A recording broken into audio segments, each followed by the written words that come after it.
Udah kelihatan? Coba. Better nggak sih? Siap. Sama aja. Ya udah. Oke, seperti itu teman-teman ya. Jadi tadi saya lagi ngomong sampai mana? Tentang masalah kecurangan ini teman-teman ya, harap diperhatikan sekali. Karena ya tadi kita ngomongin Indonesia Emas nih, ya kan? Dan kita tahu bahwa bangsa itu bisa maju kalau emang orang-orangnya jujur ya. Sepakat ya? Nah, makanya jadi kita mulai berlatih dari sekarang, meskipun teman-teman mungkin belum ada yang menjabat sebagai komisaris apa atau anggota legislatif apa, tapi siapa yang tahu ya kan ya? Siapa tahu Neo tahu-tahu jadi anggota DPR ya kan? Amin. Raihan jadi komisaris apa? Oh, siapa yang mau jadi presiden ada? Raihan mau jadi presiden. Iya nggak apa-apa. Bagus nih dari rakyat gitu ya kan? Gitu lah. Ya makanya jadi maksudnya kita berlatih dari sekarang ya teman-teman ya, untuk menjaga integritas kita, kejujuran kita gitu ya. Namun kejujuran itu ya bukan harga yang murah ya, itu harga yang mahal ya. Artinya kejujuran itu perlu membawa perjuangan kan ya. Jadi maksudnya ya pastikan supaya teman-teman bisa mengerjakan ujian dengan jujur ya, teman-teman harus bisa menguasai materinya dengan baik begitu ya. Oke teman-teman, bisa dipahami sampai sini? Sepakat kita nih semuanya? Sepakat. Mudah-mudahan bisa ya, kelas ini nggak ada yang nyontek ya. Oke. Amin, amin. Oke, kalau tugas gimana Pak? Tugas boleh nyontek nggak nih? Kira-kira tugas boleh nggak nyontek? Boleh, namanya juga tugas bukan ujian kan ya? Kan kalau ujian emang kalian diuji, kalau tugas ya kalian dikerjain aja gitu. Nggak dikerjain juga, maksudnya boleh banget nyontek, artinya kalian bisa aja diskusi gitu ya kan ya. Misalnya minta lihat dong kerjaan lo gitu ya kan. Misalnya kalian lihat, tapi jangan sampai buat nyalin doang gitu ya, jangan ya. Pastiin teman-teman kalau emang nyalin ya pastiin teman-teman ngerti gitu dengan apa yang teman kalian kerjain kayak gitu, boleh-boleh aja kayak gitu ya. Yang penting teman-teman pahami, karena nanti di setiap sesi pertemuan itu di awal pertemuan kalau memang dengan saya lagi itu nanti kita akan membahas tugas dulu sebelum mulai kegiatannya. Nanti saya akan pilih random. Nah, nanti pastiin teman-teman bisa menjelaskan apa yang teman-teman tuliskan begitu ya. Oke ya, sisanya ini etika dalam kelas luring, dalam kelas daring, saya rasa nggak ada isu di sini, aman ya? Aman. Oke. Insyaallah. Lalu kemudian untuk materi pembelajarannya sendiri, di sini kita menggunakan referensi utama ini textbook dari Robert Halliday, Resnick. Resnick, Ya. Zero Worker. Ada yang udah pernah punya PDF-nya ini? Enggak Nanti deh. mungkin saya akan, ada yang udah punya? Dikasih ya. Dikasih? Iya. Sama? Apa namanya? PDF. Cutting? Iya. Oh, oke. Cil, loh, kok Cil. Oke. Ya bagus. Udah menjalin komunikasi dengan cutting. Itu bagus sekali tuh. Karena maksudnya gimana pun kakak tingkat kalian kan pasti belajar lebih dulu ya. Jadi mungkin kalau teman-teman mau diskusi sama kakak tingkat, minta tips-tips itu tentu boleh banget ya. Gitu. Kalau misal memang ada yang belum punya, nanti saya akan coba bagikan juga PDF-nya mungkin. Biar nanti teman-teman bisa mengerjakan tugas-tugasnya, karena mayoritas nanti materi utama dan juga penugasan saya akan ambil dari sini sebagai referensi utamanya gitu ya. Oke. Amin. Kemudian untuk materi pembelajarannya sendiri, seperti teman-teman lihat di sini ada total breakdown-nya tuh ada 16 pertemuan, di mana pertemuan 1 sampai 7 ini gede banget ya. Segini kegedean nggak? Kecil kelihatan masih ya? Ini di pertemuan 1 sampai 7 ini adalah pertemuan materi, sedangkan 8-nya ini UTS. Ini filenya saya ambil dari RPS sih. Teman-teman bisa akses file RPS juga nggak ya? Di Siakat mungkin atau di mana? Di FMIPA biasanya. Ada ya, website fisika ada ya, yang sebaran mata kuliah itu ya. Iya. Ya. Anyway, nanti ini file ini juga akan saya berikan sih ke teman-teman. Jadi artinya teman-teman sudah ada gambaran selama 1 semester ke depan materi apa saja yang kita pelajari. Bahkan setiap pertemuannya juga ini ada materinya gitu ya. Sehingga kalau emang teman-teman mau heads up, mau belajar lebih dulu gitu sebelum perkuliahan, itu sangat dianjurkan sekali. Biar nanti pas di kelas udah bisa langsung tune in gitu ya, bisa langsung ikut dengan diskusinya gitu ya. Gitu ya. Terus pertemuan ke-8 UTS, terus kemudian 9 sampai 15 perkuliahan lagi. Pertemuan ke-16-nya UAS gitu. Jadi yang total kita punya ya berapa ya? Ya 16 minggu ya jadinya totalnya, atau ya kurang lebih 4 bulan. Berat. Hah? Oke. Iya kedengaran lah. Lalu kemudian untuk komponen penilaiannya seperti ini teman-teman. Kebaca nggak? Nggak kebaca? Insyaallah. Ya, jadi in total atau ada 100% kan ya bobotnya. Dimana di sini ada nih angka-angkanya kadang suka error. Mungkin teman-teman fokus sama yang boldnya aja deh nih. Ini pertama ada kuis ya kan 10%. Kemudian di sini juga ada portofolio 5%. Ini ada PTS, PAS. PTS, PAS itu maksudnya ya ini UTS sama UAS-nya ya. Lalu di sini juga ada portofolio CBL. Lalu ada penilaian diri nggak ada ya? Oh ini presentasi ini 5%. Presentasi CBL. Jadi nanti akan ada CBL-nya juga ya. Oke, jadi kalau dari desain ini sih kelihatannya memang ini soalnya CBL based atau case based learning gitu ya. Jadi nanti mungkin akan ada beberapa kasus yang nanti teman-teman bisa, ya nanti saya akan kasih topiknya sehingga nanti teman-teman bisa coba usulkan. Nanti ada penyelesaian segala macam. Ini ada tugas CBL lah gitu ya. Yang ini kalau dari bobot ini sih 50% jadinya ya.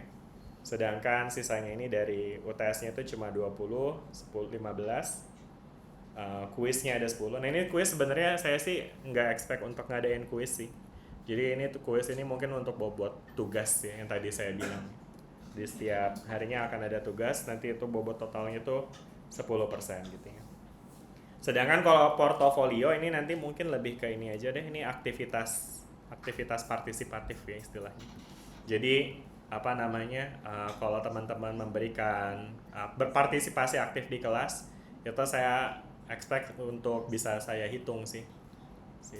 Ngitungnya gimana nih? Ngitungnya mungkin di sini saya udah punya daftar mahasiswa teman-teman sih. Kayak misalnya tadi kan ada Rehan sempat sharing tuh ya tentang pengalamannya Rehan. Ya kan? Nah ini namanya nggak urut berdasarkan berdasarkan alfabet, tapi ini ada nomor urut nih 2 digit di belakang NIM. Jadi Rehan ingat nggak 2 digit NIM paling belakangnya berapa? 06. Oh berarti ini ya Muhammad Gari Sabriansyah. 06 katanya. Berapa sih? 66. Lah dia lupa ini sendiri. Nih ya 66 ya Raihan ya bener ini ya. Nah nanti saya kasih tanda kayak gini aja udah. Nah jadi sepanjang perkuliahan nanti ketiap teman-teman kasih masukan input nanti saya akan catat seperti ini gitu ya. Oke. Jelas ya. Neo juga tadi mau Neo. Neo nomornya berapa Neo? Nomor NIM-nya terakhir? 42. Yang ini ya Neobi Araya Ahmad Maulana. Oke. Oke, itu ya teman-teman ya. Oh iya, mau dicatat juga. Siap. Kenapa Subhi? Enggak, saya bakal cuma lihat dari NIM-nya aja sih. Kamu nomor berapa emang? Oh, Muhammad Ahlullah Subhi Simala apa? Simalango. Ada NGO-nya di sini. Begitu? Tulisannya ini. Iya. Enggak, aman sih. Aman. Tapi ini spidol saya ketebelan dah. Ini kayak spidol tumpah ya. Bisa diurus ya. Ya udah. Siap. Aman. Udah gitulah ya. Udah ya, makasih ya. Ada lagi teman-teman isu dengan ini? Ada yang mau ganti nama? Mau balik nama? Balik nama ya jadi Stukcapil ya. Udah ya? Aman ya teman-teman ya? Aman. Oke, ada berapa ini total mahasiswanya? Ada 35 ya? 34 lah, ini ada 35 di sini. Ayo siapa? Oh iya benar juga, Dinda Aisyah Erini ya. Iya. Yang mana orangnya nih? Hadir nggak? Oh ada Dinda. Oke siap. Oke sip. Nggak apa-apa ya Dinda ya. Bergabung kembali. Nih Dinda ini kebetulan pecinta Fisdas teman-teman ya. Tahun lalu udah ambil Fisdas, tahun ini ambil lagi ya kan ya? Karena suka kan ya pasti ya? Iya dong, iya. Oke, sip. Oh, ya jadi gitu. mohon teman-teman angkatan 2025 juga bisa berbaur ya. Semuanya ini kita anggap satu kelas ya, sama semuanya ya. Oke, sip. Oke. Terus apa lagi ya terakhir? Tadi saya mau ngomong apa lagi? Oh ya tentang ini ya, tentang bobot penilaian segala macam. Ada isu nggak teman-teman di sini? Aman ya semua? Oke, baik kalau udah berarti demikian. Oh enggak dong ya. Masa udah kuliah gitu-gitu doang. Udah 3 jam dari Tangerang ya. Langsung coba sih. Tak protes tuh deh. Dimarahin saya. Oke. Oke. Ya, kita akan masuk ke materi pertama ya. Tapi mungkin sebelum masuk ke materi pertama, saya pengen tanya dulu deh, teman-teman. Ini semua menambil fisika, jurusan fisika dengan pilihan sadar kan ya? Sadar, Dengan sadar. kesadaran penuh Sadar, ya? kesadaran Atau penuh. nggak sambil tipsi? Kesadaran penuh. Enggak ya, aman ya. Kenapa teman-teman motivasinya mengambil fisika? Ada yang mau cerita nggak? Mengambil fisika motivasinya apa? Karena dari SMP. Gimana? Karena dari SMP suka fisika. Dari SMP suka fisika. Iya. Respect. Dari SMP suka sama fisika. Apa yang disuka dari fisika? Maaf, siapa namanya? Muhammad Godzone Dafuquin. Muhammad. Nomor berapa? Nomor berapa? Nomor berapa? Nomor Dua. Ya, biar bisa baca namanya doang ini mah. Nomor berapa? Dua. Akhirnya dua. Akhirnya dua. Ini ya berarti ya? Ini ya, dua. Ini iya. Muhammad Iya. Godzone Dafu. Iya. Ih, unik-uniknya namanya saya kayak jarang banget. Muhammad Godzone Dafu Queen. Oke. Iya. Ya jadi dipanggilnya siapa? Gozo. Dafu. Dafu. Bukan Gozo Satoru gitu. Dafu. Iya. Jadi katanya Dafu dia pilih fisika karena suka fisika dari SMP, teman-teman ya. Apanya yang disuka dari fisika? Apa yang bikin kamu suka sama fisika, Dafu? Waktu itu aku pernah belajar tentang elektronika ya, Pak. Ini tentang apa namanya? Gaya Lorentz gitu. Jadi Tentang gaya Lorentz. iya. Terus saya jadi tertarik, Pak. jadi tertarik. Iya, apalagi Mungkin karena kamu punya muatan jadi tertarik sama. Iya. Gaya Coulomb ya, bukan gaya Lorentz ya. Iya. Sorry. Terus. terus sama ini Pak, waktu SMA saya mulai memperdalam lagi ke apa namanya tingkat lanjutan, kayak saya juga pernah mempelajari ini, kalau nggak salah namanya apa ya? Lagrange ya nggak Pak? Lagrangian. Iya, Oke, Lagrangian. oke. Nice. Oke, ya, menarik. Terima kasih Dafu untuk inputnya. Bolehlah kita kasih poin ya. Ada lagi yang ingin menyampaikan motivasinya untuk masuk fisika? Silakan. Kalau Dafu katanya yang suka fisika gitu ya kan. Ada orang OSN. Oh iya, wih. Pada Bapak OSN waktu dan tempat dipersilakan. Siapa namanya? Oh, Fadli Ridwan. Fadli ini. Bentar, nomor berapa itu NM-nya belakangnya? Nomor terakhirnya 014. 014. Iya. 14 ini ya, 14. Fadli Fadilah Ridwan. Iya, benar. Oke, gimana nih Fadli? Boleh diceritain dong. Kalau saya sih ngambil fisika memang sama kayak Dafu. Ya juga ya OSN ya, pasti dia Cuma ikut beda. OSN karena jago fisika ya nggak sih? Iya. Udah kita skip aja, lo jangan gitu. Ya gimana? Dafu ikut sampai apa? Fadli ya? Fadli ikut fisika OSN dari tingkat apa? Dari SMP juga kah atau dari SMA? Sebenarnya sih dari SMP udah pernah coba sih, cuman masih tingkat kabupaten kota. Nah, kalau tingkat di SMA udah sampai tingkat nasional. Wih, SMA udah sampai tingkat nasional. Keren. Dari daerah mana asalnya? Dari Sumatera Barat. Sumatera Barat. Oh, berarti ini ya kesini apa namanya ya merantau ya? Iya, merantau Pak. Ya saya bayangin dari Tangerang aja 3 jam ya. Dia kesini berapa jam ya? Sumatera Barat ya 5 hari mah ada itu ya. Oke, sip. Dari Sumatera Barat ya. Iya Pak. Terus kenapa masuknya UNJ? Kenapa nggak fisika yang lain gitu? Kalau pilihannya sih memang saran dari orang tua sih. Hah? Orang tua melarang kalau saya kuliah di tempat yang paling dekat katanya. Khawatir gitu. Kalau nah, di itu UNJ besarnya. karena ada keluarga gitu. Oh, karena ada keluarga Ya. seperti itu ya. Oke. Siap, terima kasih banyak Fadilah yang memilih fisika juga ya. Sebenarnya berarti ikut OSN karena suka fisika juga pasti ya. Memang iya. Oke lah ya. Apakah memang stereotipnya pada suka fisika semua di sini? Kalau suka ya bagus, saya expect teman-teman dapat 100 semua nanti. Ada yang nggak suka fisika tapi tetap masih ngambil fisika? Gak apa-apa, santai aja. Ngobrol aja dulu lah ya, sesi pertama lah. Iya, boleh, mic-nya boleh kasih ke Raihan ini.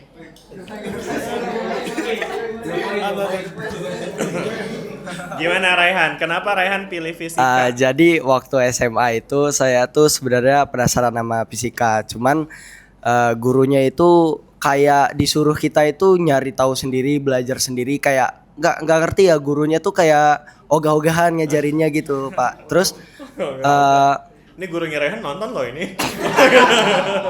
Maaf ya Bu Guru. terus. Jadi kayak aduh penasaran nih sama fisika tapi gurunya begini gimana ya gitu. Jadi ya udah coba belajar sendiri Ini aja. SMA nih yang kayak gitu. SMA. SMA. Heeh. Makanya karena gurunya menyuruh Rehan untuk belajar sendiri, akhirnya Rehan belajar sendiri beneran. Iya, belajar sendiri Di beneran. SMA. Iya, di Kelas SMA. berapa tuh kayak gitu? Dari kelas 10. Guru kelas 10 tolong. Tapi Jelas. gurunya sampai kelas 12 sama, Pak. Sama. Iya, Ih, sama. jelas sekali ini. Ya udah, Jadi terus habis itu. di situ bukannya ya gimana ya? Saya nggak suka Maaf, dari mana sih asalnya Rehan? Jakarta? Jakarta Utara, Oh, Jakarta. dekat Oke. PIK 1. Oke, Iya. oke. Iya, iya, udah.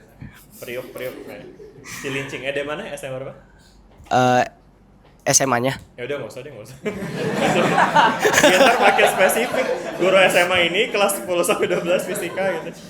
Maaf ya Pak Guru, Bu Guru. Ya, kita lanjut terus. Nah, terus akhirnya ya udah apa nyobain dua program studi mau masuk antara dua gitu kan. Oh. Nyoba Ilkom sama fisika. Ya udah, terus ternyata nggak keterima di Ilkom ya udah nyoba. Nah, jadi di jadi- fisikanya keterima ya kan fisika juga ada fisika komputasi ya udah.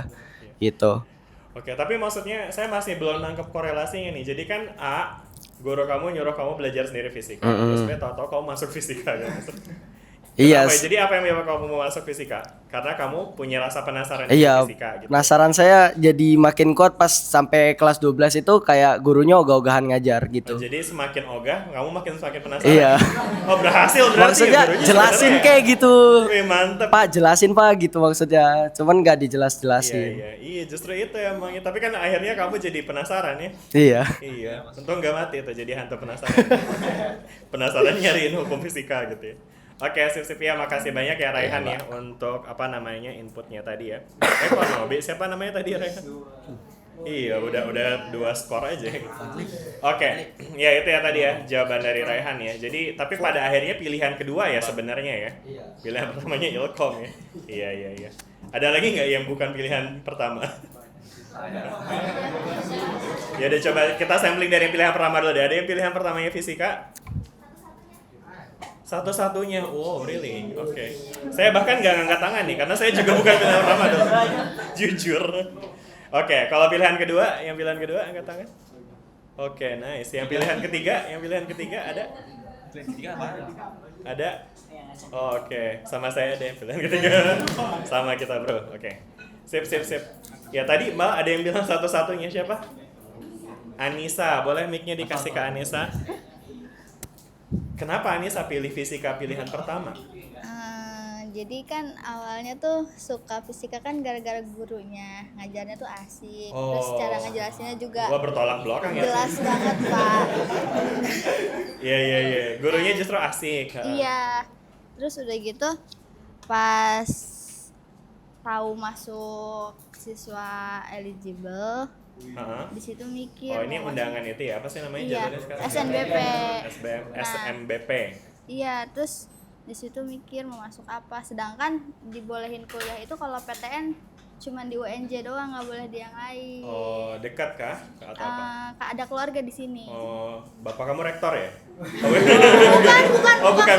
Di, Warek, wakil di daerah rektor. situ ada keluarga, jadi Sorry, tinggalnya orang sama dalam ya, keluarga. beda cerita itu ya. Aduh. Ya aman.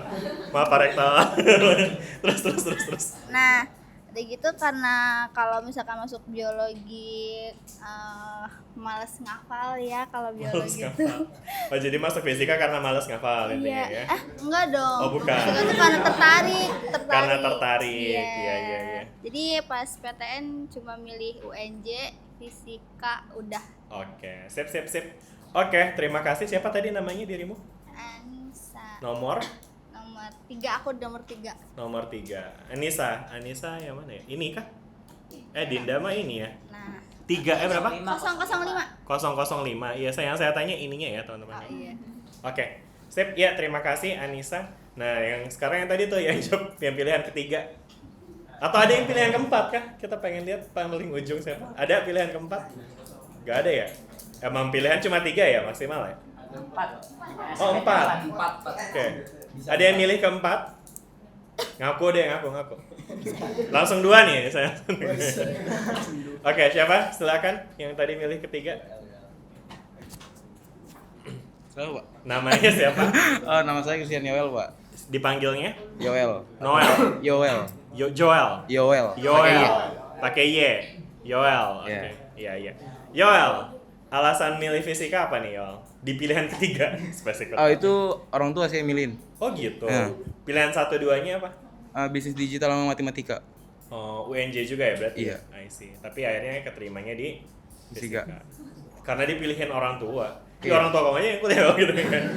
Ya tapi kamu rela kan dipilihin sama orang tua. Artinya kan kamu acceptance kan. Ya rela. Memilih fisika. Maksudnya ketimbang jurusan lain misalnya kimia atau biologi atau apa gitu. Nah kira-kira kenapa? Kenapa pada akhirnya kamu mau untuk masuk fisika? Ya karena orang tua yakin bisa di situ. Jadi Dan ya udah mencoba. berarti motivasinya emang karena orang tua aja ya teman-teman ya. Oke ya, bagus. Makasih banyak Yoel. Terima kasih. Boleh kita kasih tepuk tangan untuk semuanya udah kasih. Nomor berapa Yoel? Sorry. Ini ya Yoel Hotagol bukan? Oke. Ya menurut saya mengikuti apa yang diminta sama orang tua itu bukan hal yang buruk ya, justru malah hal yang baik sih. Karena maksudnya apalagi teman-teman mumpung sekarang masih punya orang tua ya. Ya nanti berasa deh saya betul udah gak ada gitu. Jadi kayak apa namanya ya, jadi merindukan masa-masa untuk bisa memenuhi apa yang orang tua inginkan kayak gitu. Karena pada akhirnya juga pasti orang tua teman-teman menginginkan yang terbaik kan ya untuk teman-teman ya. Percayalah orang tua tuh nggak bakal pengen masa depan yang buruk buat teman-teman, pasti pengennya yang terbaik. Maka kalau orang tua bilang apa ya mudah-mudahan dengan teman-teman ikutin, selain teman-teman dapat pahala, teman-teman juga ya tadi dapat ya pas untuk mendapatkan versi terbaik dari diri teman-teman kayak gitu ya. Oke deh, ya baik, terima kasih banyak teman-teman semua untuk masukannya. So far saya lihat inputnya terkait fisika banyaknya positif ya. Soalnya saya kalau ngobrol di kelas sebelah, emang waktu itu saya pernah ngajarin ini sih, kelas kimia. Dan ketika ditanya soal fisika, kenapa mereka pilih kimia? Karena mereka nggak suka fisika karena ada hitung-hitungannya kayak gitu teman-teman. Padahal kayak nggak suka sama rumus kayak gitu kata dia. Kita kok jadi julid mahasiswa kimia? Tapi berarti di sini semuanya suka sama fisika, bener ya? Ada yang nggak suka nggak sih? Atau yang so-so aja? Saya pengen tahu aja, nggak apa-apa, jujur aja. Gitu. Boleh, silakan. Ini boleh mic-nya dikasih. Siapa namanya? Tadi di Yoel ya, mic-nya? Gary.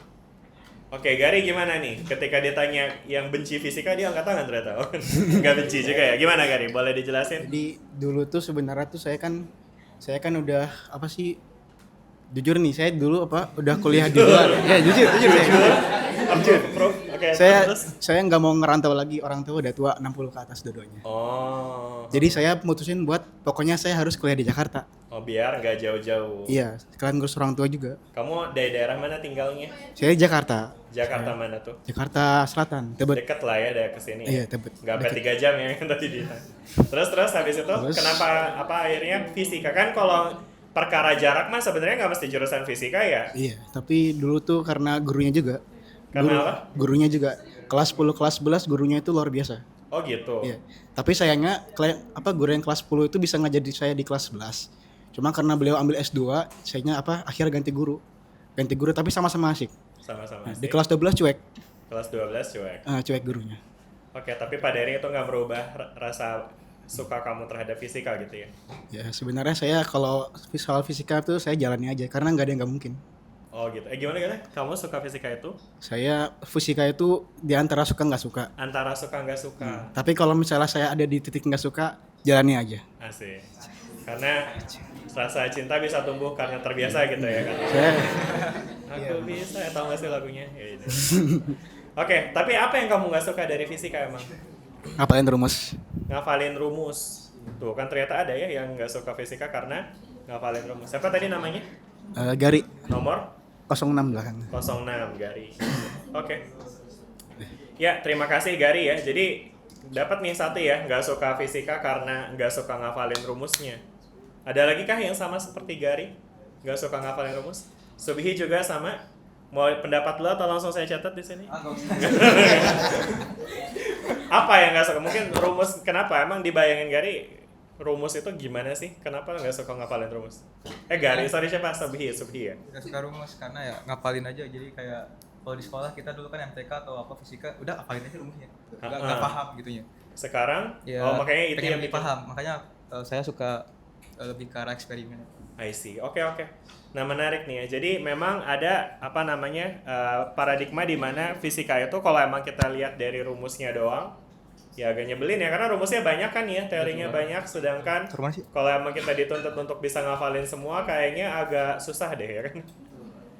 Udah gitu mungkin juga teman-teman ada bertanya-tanya nggak sih kayak sebenarnya ngafalin tuh buat apa sih? Padahal kan di dunia kerja juga kita nggak bakal tiba-tiba mendadak ditanya sebutkan rumus Bernoulli kayak gitu di jalanan dikasih mic. Ya mungkin kalau orang bikin konten bisa aja ditanya gitu, tapi kan nyatanya nanti enggak gitu ya teman-teman. Ya karena memang sebetulnya kalau kita ngomongin soal fisika dan rumus memang sangat erat kaitannya antara fisika dengan rumus teman-teman ya. Nah cuma kalau misalkan, tapi tentunya fisika itu nggak cuma sekedar rumus ya teman-teman ya. Maka kalau misalkan kita balik lagi ke pengertian fisika, apa itu ilmu fisika, teman-teman ada yang bisa kasih pandangan nggak? Fisika itu sebenarnya apa sih? Oke, coba satu-satu. Siapa yang mau jawab? Boleh, silakan. Gimana fisika, Neo?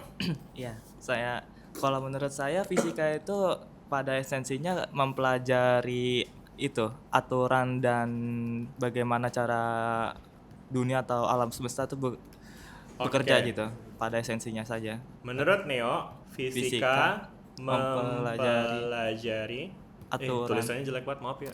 Ya. Aturan. Iya. Mempelajari aturan. Iya, aturan alam semesta.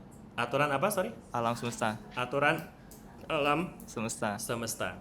Ya. Maksudnya apa tuh aturan alam semesta? Kayak itu apa tuh namanya, kayak tahu nggak Pak, kayak programming gitu, bikin aplikasi gitu. Anggap aplikasi kayak alam semesta itu kan dibaliknya ada program-program. Nah, fisika itu kayak menelusuri program apa saja yang ada di alam semesta itu yang membentuknya gitu. Saya pikirnya kayak gitu. Oke, jadi aturan yang dimaksud sama Neo di sini itu adalah lebih ke mungkin hukum alamnya gitu kali ya, atau kayak sintaksnya gitu ya, menyebabkan alam bekerja, kenapa begini, kenapa begitunya gitu ya. Betul. Oke, good. Oke, terima kasih banyak Neo. Yang lain ada yang mau kasih input? Silakan. Iqbal ya? Iya. Iqbal. Ya, silakan Dilan, gimana? Kalau menurut saya fisika itu adalah fundamental dasar bagi seluruh hal di alam semesta ini. Contoh dasarnya kan matematika itu saya anggap sebagai alat untuk ngebantuin fisika itu. Jadi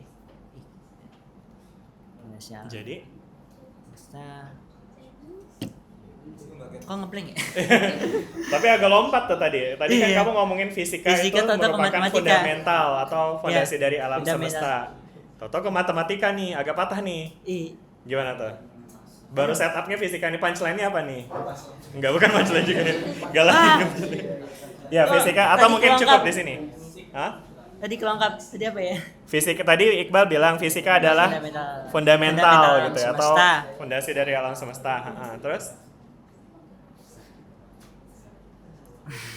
Enggak apa-apa, udah cukup? Iya, cukup. Iya, enggak apa-apa. Aduh, kok ngeblank? It's okay, enggak apa-apa. Ya ini anyway sekalian ya teman-teman ya, kita berlatih untuk berbicara di depan orang banyak gitu ya. Jadi kalau misalnya memang teman-teman selama ini belum terbiasa untuk ngobrol di depan orang, mudah-mudahan teman-teman nanti bisa lebih terbiasa dengan perkuliahan ini.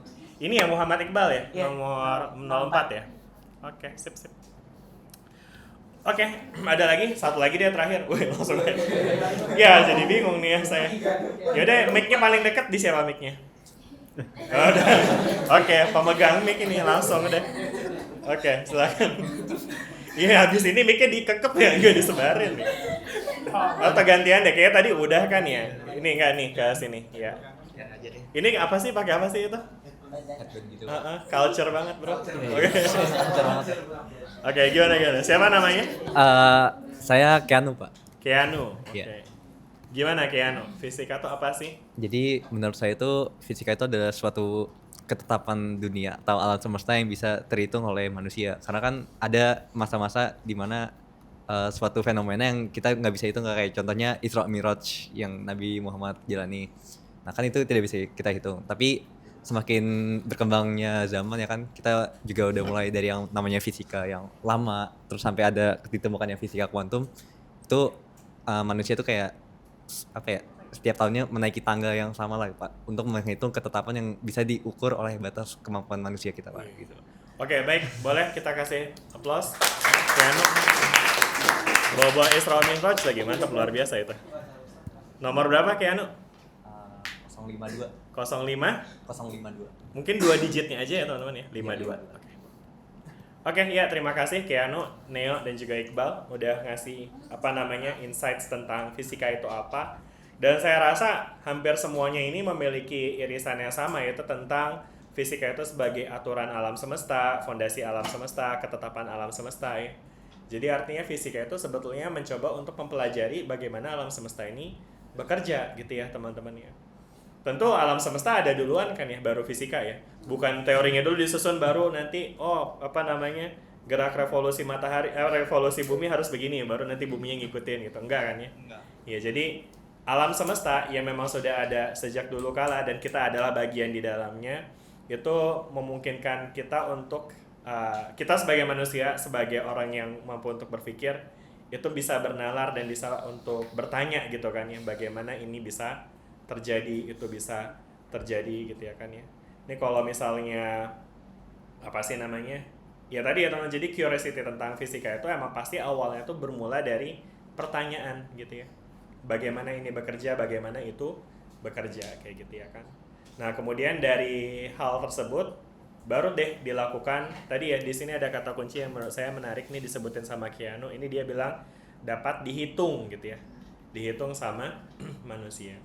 Jadi perhitungan ini dalam fisika ini merupakan kata kunci menurut saya, karena cara kita mempelajari alam semesta itu mungkin akan berbeda dengan cara ilmu lain mempelajari alam semesta, misal kayak biologi kayak gitu ya kan. Ya mungkin dari segi dari segi scope yang dipelajari juga tentu berbeda ya. Dimana kalau biologi itu mempelajari ilmu makhluk hidup begitu, sedangkan kalau fisika itu mempelajari makhluk halus. Lawan katanya apa sih makhluk hidup? Benda mati gitu ya. Bukan makhluk halus ya, makhluk hidup. Iya, benda mati gitu. Kalau makhluk halus metafisika adalah gitu namanya itu ya. Oke ya. Jadi mempelajari benda-benda yang tidak hidup begitu ya teman-teman. Dan ketika kita mempelajari benda yang tak hidup, ya tentu nggak cukup buat kita untuk sekedar ya menyatakan bagaimana alam semesta bekerja kayak gitu ya. Sebenarnya ini pun juga berkaitan sama perkembangan ilmu pengetahuan juga sih. Sebenarnya kayak tadi, sebenarnya Iqbal bahkan sempat mention tentang bagaimana hubungan antara fisika dengan matematika ya. Tapi ya tadi agak ngeblank gitu. Iya. Jadi emang kata kunci di sini juga adalah fisika itu mencoba mempelajari alam semesta secara kuantitatif gitu ya. Artinya bisa dihitung, dan ketika dia bisa dihitung, dia bisa dinyatakan dalam persamaan atau formulasi matematika seperti itu teman-teman ya.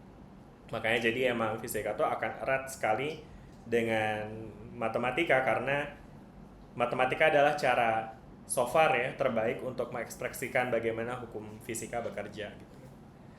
Ya meskipun sebetulnya kalau dari ngomongin soal keilmuan, ya orang zaman dulu sebelum ada ilmunya, sebelum ada matematika, bahkan mungkin sebelum aljabar ditemukan gitu ya, itu tuh ilmu fisika tuh bisa aja dimodelkan atau dirumuskan dengan menggunakan puisi atau sastra gitu teman-teman. Pernah dengar nggak sih perkembangan sejarah ilmu fisika gitu ya? Jadi filsuf-filsuf kuno itu ngomongin ilmu fisika itu dengan menggunakan ya frasa begitu teman-teman. Contohnya apa nih? Contohnya kayak misalnya ya saya ngebayangin misalnya mungkin zamannya Isaac Newton, tahu? Dia mempelajari fenomena gravitasi yang awalnya dia mendapat inspirasi dari mana? Pernah dengar lah ya cerita dari dia kejatuhan Apple ya kan ya. Apple-nya Apple iPhone Pro Max 17 enggak kan ini. Kejatuhan Apple gitu ya kan. Dan kemudian ketika dia kejatuhan Apple, dia bertanya-tanya tuh ya kan ya, apa yang menyebabkan Apple ini bisa jatuh gitu ya kan, bisa ketarik ya kan. Ya dia nggak tahu juga ya apa yang menyebabkan, apakah emang ada tarikan dari bumi atau apa kayak gitu ya kan. Itu bukan karena udah matang apelnya. Apelnya udah matang jadi jatuh. Ya bisa jadi juga sih, kita nggak tahu kan ya apelnya udah matang atau emang digigit ulet gitu ya. Nggak tahu juga. Iya kayak gitu ya. Jadi apa namanya ketika dia kejatuhan apel, dia mendapatkan inspirasi, akhirnya dia mencoba untuk melakukan ya apa namanya mempelajari begitu ya bagaimana gerakan apel ini bergerak dan kemudian dia melakukan perhitungan gitu ya dari pengukuran gitu ya. Maksudnya gini, kalau misalnya waktu itu mungkin belum ditemukan fisika, maka mungkin saya ngebayangin mungkin dia akan melakukan percobaan kayak misalnya dia mencoba untuk menguji bahwa kalau setiap benda dijatuhkan dari suatu ketinggian tertentu, dia akan memakan waktu untuk sampai ke tanah misalnya gitu ya. Nah terus kemudian misalnya dia jatuhin terus ya dia jatuh ya kan ke tanah. Terus makin tinggi dia dijatuhin itu nanti waktunya pasti makin panjang kan ya. Jadi kayak ada hubungan antara jarak tempuh dengan waktunya, di mana semakin jauh jaraknya, semakin besar juga waktu yang dibutuhkan kayak gitu ya kan. Nah kalimat-kalimat itu yang sebetulnya mungkin saya ngebayangin kalau misalnya memang dulu belum ada matematika, maka ya formulasi fisikanya jadinya sebatas itu gitu ya, bahwa jarak tempuh suatu benda akan sebanding dengan besarnya waktu kayak gitu ya kan. Kayak gitu-gitulah pokoknya. Ya jadi artinya makanya dari sini itu tentu akan menjadi hal yang merepotkan kan ya. Maka dari itu matematika muncul sebagai ekspresi atau cara fisika untuk diformulasikan gitu sehingga bisa lebih mudah untuk dipahami kayak gitu teman-teman ya. Oke, bisa dipahami nih sampai sini teman-teman ya. Oke. Jadi artinya pada akhirnya teman-teman bisa melihat bahwa fisika dan alam semesta itu ada kaitannya ya. Kaitannya apa ya? Kaitannya adalah alam semesta itu dipelajari oleh ilmu fisika gitu ya. Dan ilmu fisika ini sendiri dia ya ada teori-teorinya segala macam kan ya. Dan dari alam semesta ke teori fisika ini tentu nggak tiba-tiba begitu aja kan ya teman-teman ya. Nggak, alam semesta tuh tidak muncul dengan manual book gitu ya, dengan bantuan apa. Misalnya kalau pakai istilahnya Neo tadi ngomongin soal program, itu udah ada skripnya kita bisa lihat gitu ya. Tapi kalau alam semesta itu kayaknya skripnya nggak ada ya. Bisa di-download di mana saya juga nggak tahu gitu ya. Maka itu apa namanya fisikawan ya manusia gitu ya kan mencoba untuk mempelajari alam semesta dan mencoba untuk cari code-nya gitu ya, cracking the code-nya itu kira-kira alam semesta itu cara kerjanya gimana gitu ya kan. Nah dari pengamatan ya, jadi dari pengamatan dan percobaan, nah akhirnya kita bisa memodelkan suatu teori fisika gitu teman-teman ya. Oke, bisa dipahami sampai sini nih? Ya jadi alam semesta itu kita amati, kita pelajari, dan dari mempelajari alam semesta baru kita bisa membuat teori fisika yang ujungnya itu ya rumus-rumus tadi yang teman-teman ketemu sejak SMA, ya teman-teman hafalin sampai sampai puyeng gitu ya. Gitu. Tapi pada akhirnya sebetulnya fisika itu di luar dari itu ya, lebih dari itu ya. Fisika itu adalah cara kita untuk mempelajari alam semesta. Tulisannya kejelekan ya. Tadi ada yang nanya ini apa pengamatan tulisannya tadi. Nah, nah sekarang mungkin saya pengen fokus ke sini sih teman-teman ya. Jadi kan tadi ya alam semesta itu dipelajari melalui pengamatan sehingga kita bisa membuat suatu teori fisika gitu ya. Nah sekarang cara mengamati alam semesta itu gimana sih teman-teman? Ada yang bisa kasih ide nggak? Gimana cara kita mengamati alam semesta? Apa? Ini apa namanya? Memunculkan pertanyaan. Oke, kita tulis kata kuncinya berarti bertanya gitu ya. Apalagi kira-kira? Gimana sih cara kita mengamati alam semesta? Berpikir. Nggak salah. Berpikir. Iya. Tragedi. Apa? Tragedi. Oke, wah, tiba-tiba ada tragedi di sini. Ya kita catat aja lah ya. Oke. Apa lagi? Fenomena. Bentar, ini jangan keroyokan gitu dong. Ya, boleh angkat tangan aja teman. Ini satu kata doang ya, jadi saya nggak catat ya. Banyak tadi. Bertanya, berpikir, tragedi. Siapa lagi? Ya, silakan. Fenomena. Oke, terus. Ini tadi bentar lagi teman-teman. Tadi yang saya tanya di sini adalah bagaimana cara fisika dalam fisika itu melakukan pengamatan itu kira-kira apa yang dibutuhkan gitu ya teman-teman ya. Oke. Jadi kita butuh untuk bertanya, untuk pengamatan, betul berpikir, tragedi, fenomena. Oke. Lanjut lagi silakan. Penasaran. Oke. Ada lagi? Pengukuran. Pengukuran. Oke. Terus habis itu ada apa lagi? Percobaan. Ada lagi? Penglihatan Pak. Penglihatan. Apa? Ya boleh. Oh, iya lagi. Pemanasan. Apa kan tadi? Bukan. Oh, perasaan. Oh, merasakan. Perasaan. Oh. Perasaan. Ya merasakan kan ya, berarti pakai perasaan. Apalah. Iya, fisika kok baper. Gua perasaan. Ada nggak? Yang di belakang mungkin ini belum kedengeran suaranya. Yang ujung kanan paling belakang. Siapa namanya? Gimana? Apa kira-kira yang dibutuhkan dalam pengamatan untuk menghasilkan teori fisika? Apa ya? Udah nggak ada ide? Skip? Kejadian. Oke, kejadian. Oke, sip. Ya. Oke ya. Cukup ya teman-teman ya. Jadi balik lagi. Ini ya, kita lagi ngomongin soal peran fisika dalam mempelajari alam semesta nih teman-teman ya. Jadi tadi balik lagi kita tahu bahwa ilmu fisika atau teori fisika tidak datang dengan sendirinya. Dia butuh proses ya kan, untuk mempelajari alam semesta ini dia butuh proses. Karena ya tadi beda sama kitab suci yang emang udah Allah turunkan lewat Nabi Muhammad atau kitab suci yang lainnya gitu ya kan. Udah dia ngasih tahu nih ya kan. Sayangnya fisika nggak ada gitu ya kan.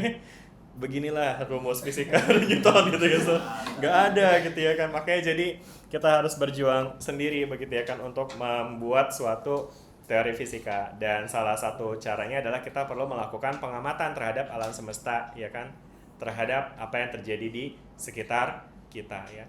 Nah terus kemudian muncul nih beberapa kata kunci di sini ya. Saya tertarik sih mungkin dari mana dulu ya, mungkin dari bertanya gitu ya kan ya. Mungkin ini bertanya itu merupakan output dari pengamatan itu sendiri ya. Kayak maksudnya tentu setelah kita melihat, oh mungkin gini dulu deh. Mungkin pertama ini dulu deh. Mungkin ada fenomena, ada tragedi, ada kejadian gitu ya.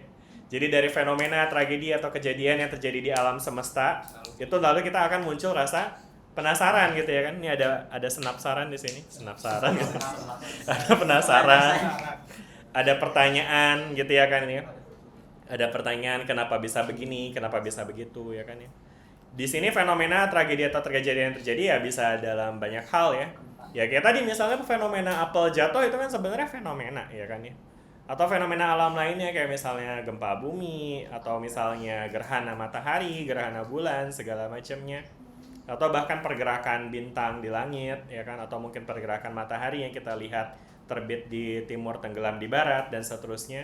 Itu semua merupakan fenomena yang memang kita lihat. Wah ini ada penglihatan nih. Yang kita lihat, yang kita rasa masuk nggak ya? Ya perasaan tadi terbit gitu. Perasaan lebih ke nggak yakin gitu. Ya gitu. Jadi artinya di sini ada ya penglihatan gitu. Ini jadi maksudnya penglihatan itu tools untuk mengamati fenomena tragedi kejadian yang terjadi gitu ya, sehingga menimbulkan rasa penasaran kita gitu ya kan. Rasa penasaran sehingga kita bertanya, dan kemudian dari bertanya kita berpikir gitu ya kan. Kira-kira kenapa gitu ya nggak sih? Ya nggak sih? Kira-kira. Nah terus apa? Terus nyoba sendiri, betul ya kan ya. Jadi karena mikir ya kan, jadi ini perasaan ya tadi. Saya masih bingung nih nyambungin perasaan di mana ya. Siapa sih tadi nyebut perasaan? Ya nggak apa-apa. Ya jadi ya mungkin kayak apa namanya? Ya tadi ya, jadi apa namanya, dari pemikiran ya kan atas fenomena yang terjadi, kita jadi penasaran dan ingin mempelajari itu ya kan ya, bagaimana tadi alam semesta bekerja gitu ya kan. Dan kemudian dengan adanya ilmu matematika, pada akhirnya kita bisa melakukan pengukuran dan kemudian memodelkan suatu percobaan untuk menguji suatu hipotesis gitu ya kan. Jadi dari berpikir mungkin kita bisa dapetin hipotesis gitu teman-teman ya. Kayak misalnya ya tadi kita ngomongin soal, ya misalnya saya ngebayangin Newton ngeliatin apel jatuh gitu ya kan ya. Nah terus mungkin dia ngebandingin kalau misalnya apel jatuh dibandingin sama semangka yang jatuh, itu kira-kira waktunya sama apa enggak ya gitu misalnya gitu. Ada pertanyaan kayak gitu ya kan. Nah dari rasa penasaran kayak gitu, dia lakukan ya modifikasi gitu ya, dia lakukan percobaan. Saya ngebayangin mungkin dia bisa mampir gitu ya kan ke menara Pisa yang udah miring tuh, terus dia taruh apa namanya, ada semangka sama apel. Sorry, ini kayaknya percobaannya Galileo deh yang di menara Pisa itu, pakai semangka sama bulu angsa biar lebih kontras gitu ya. Jadi dia pengen lihat gitu ya kan, mana yang lebih cepat gitu ya kan. Ya tentu ketika kita ngomongin mana yang lebih cepat, mana yang lebih lambat, itu nggak cuma sekedar dilihat ya, tapi diukur gitu ya kan ya. Jadi diukur gitu ya. Again, saya masih nggak tahu korelasi perasaan di mana. Kita nggak bisa bawa perasaan ke sini, jadi ya sudah ya, kita kotakin aja. Ya anyway, semua yang saya angkat di dalam diskusi kita hari ini adalah ya lebih ke sini sih, mengantarkan kita pada materi kita hari ini yaitu tentang pengukuran. Jadi teman-teman bisa melihat bahwa pengukuran itu memiliki peran yang sangat penting dalam ilmu fisika. Karena melalui pengukuran kita bisa melakukan pengamatan yang akurat, yang spesifik, yang valid, yang datanya bisa dipertanggungjawabkan gitu ya, sehingga dari data tersebut kita bisa melihat pola-pola yang terjadi gitu ya kan ya. Pola-polanya, angka-angkanya gimana, dan dari angka tersebut kita bisa rumuskan nanti tuh persamaannya atau fungsinya atau teorinya seperti apa gitu teman-teman. Bisa dipahami sampai sini? Bisa. Maka dari itu kita menyadari bahwa dalam fisika itu pengukuran itu bersifat sangat krusial gitu teman-teman. Udah ya teman-teman, bisa dipahami sampai sini nih tentang fisika secara umum. Bentar, ini materi kita sebenarnya apa sih? Saya coba cek dulu ya. Nih tadi perkembangan ilmu fisika udah kita bahas ya teman-teman ya. Nah sekarang kita masuk ke materi kita yang kedua. Bagaimana dalam ilmu fisika itu kita tahu bahwa ada pengukuran yang melibatkan pengukuran ya kan. Dan dalam pengukuran itu kita butuh untuk memiliki besaran dan satuan nih nanti ya kan ya. Ya tentu teman-teman udah tahu lah ya istilah besaran dan satuan ya. Kenapa dalam pengukuran tuh kita butuh besaran sih teman-teman? Atau mungkin sebutin dulu contoh besaran tuh apa sih teman-teman? Meter. Kilogram. Oke, itu besaran. Kalau satuan apa satuan? Satuan itu meter. Satuan liter. Satuan liter, besaran meter. Nah, gimana sih?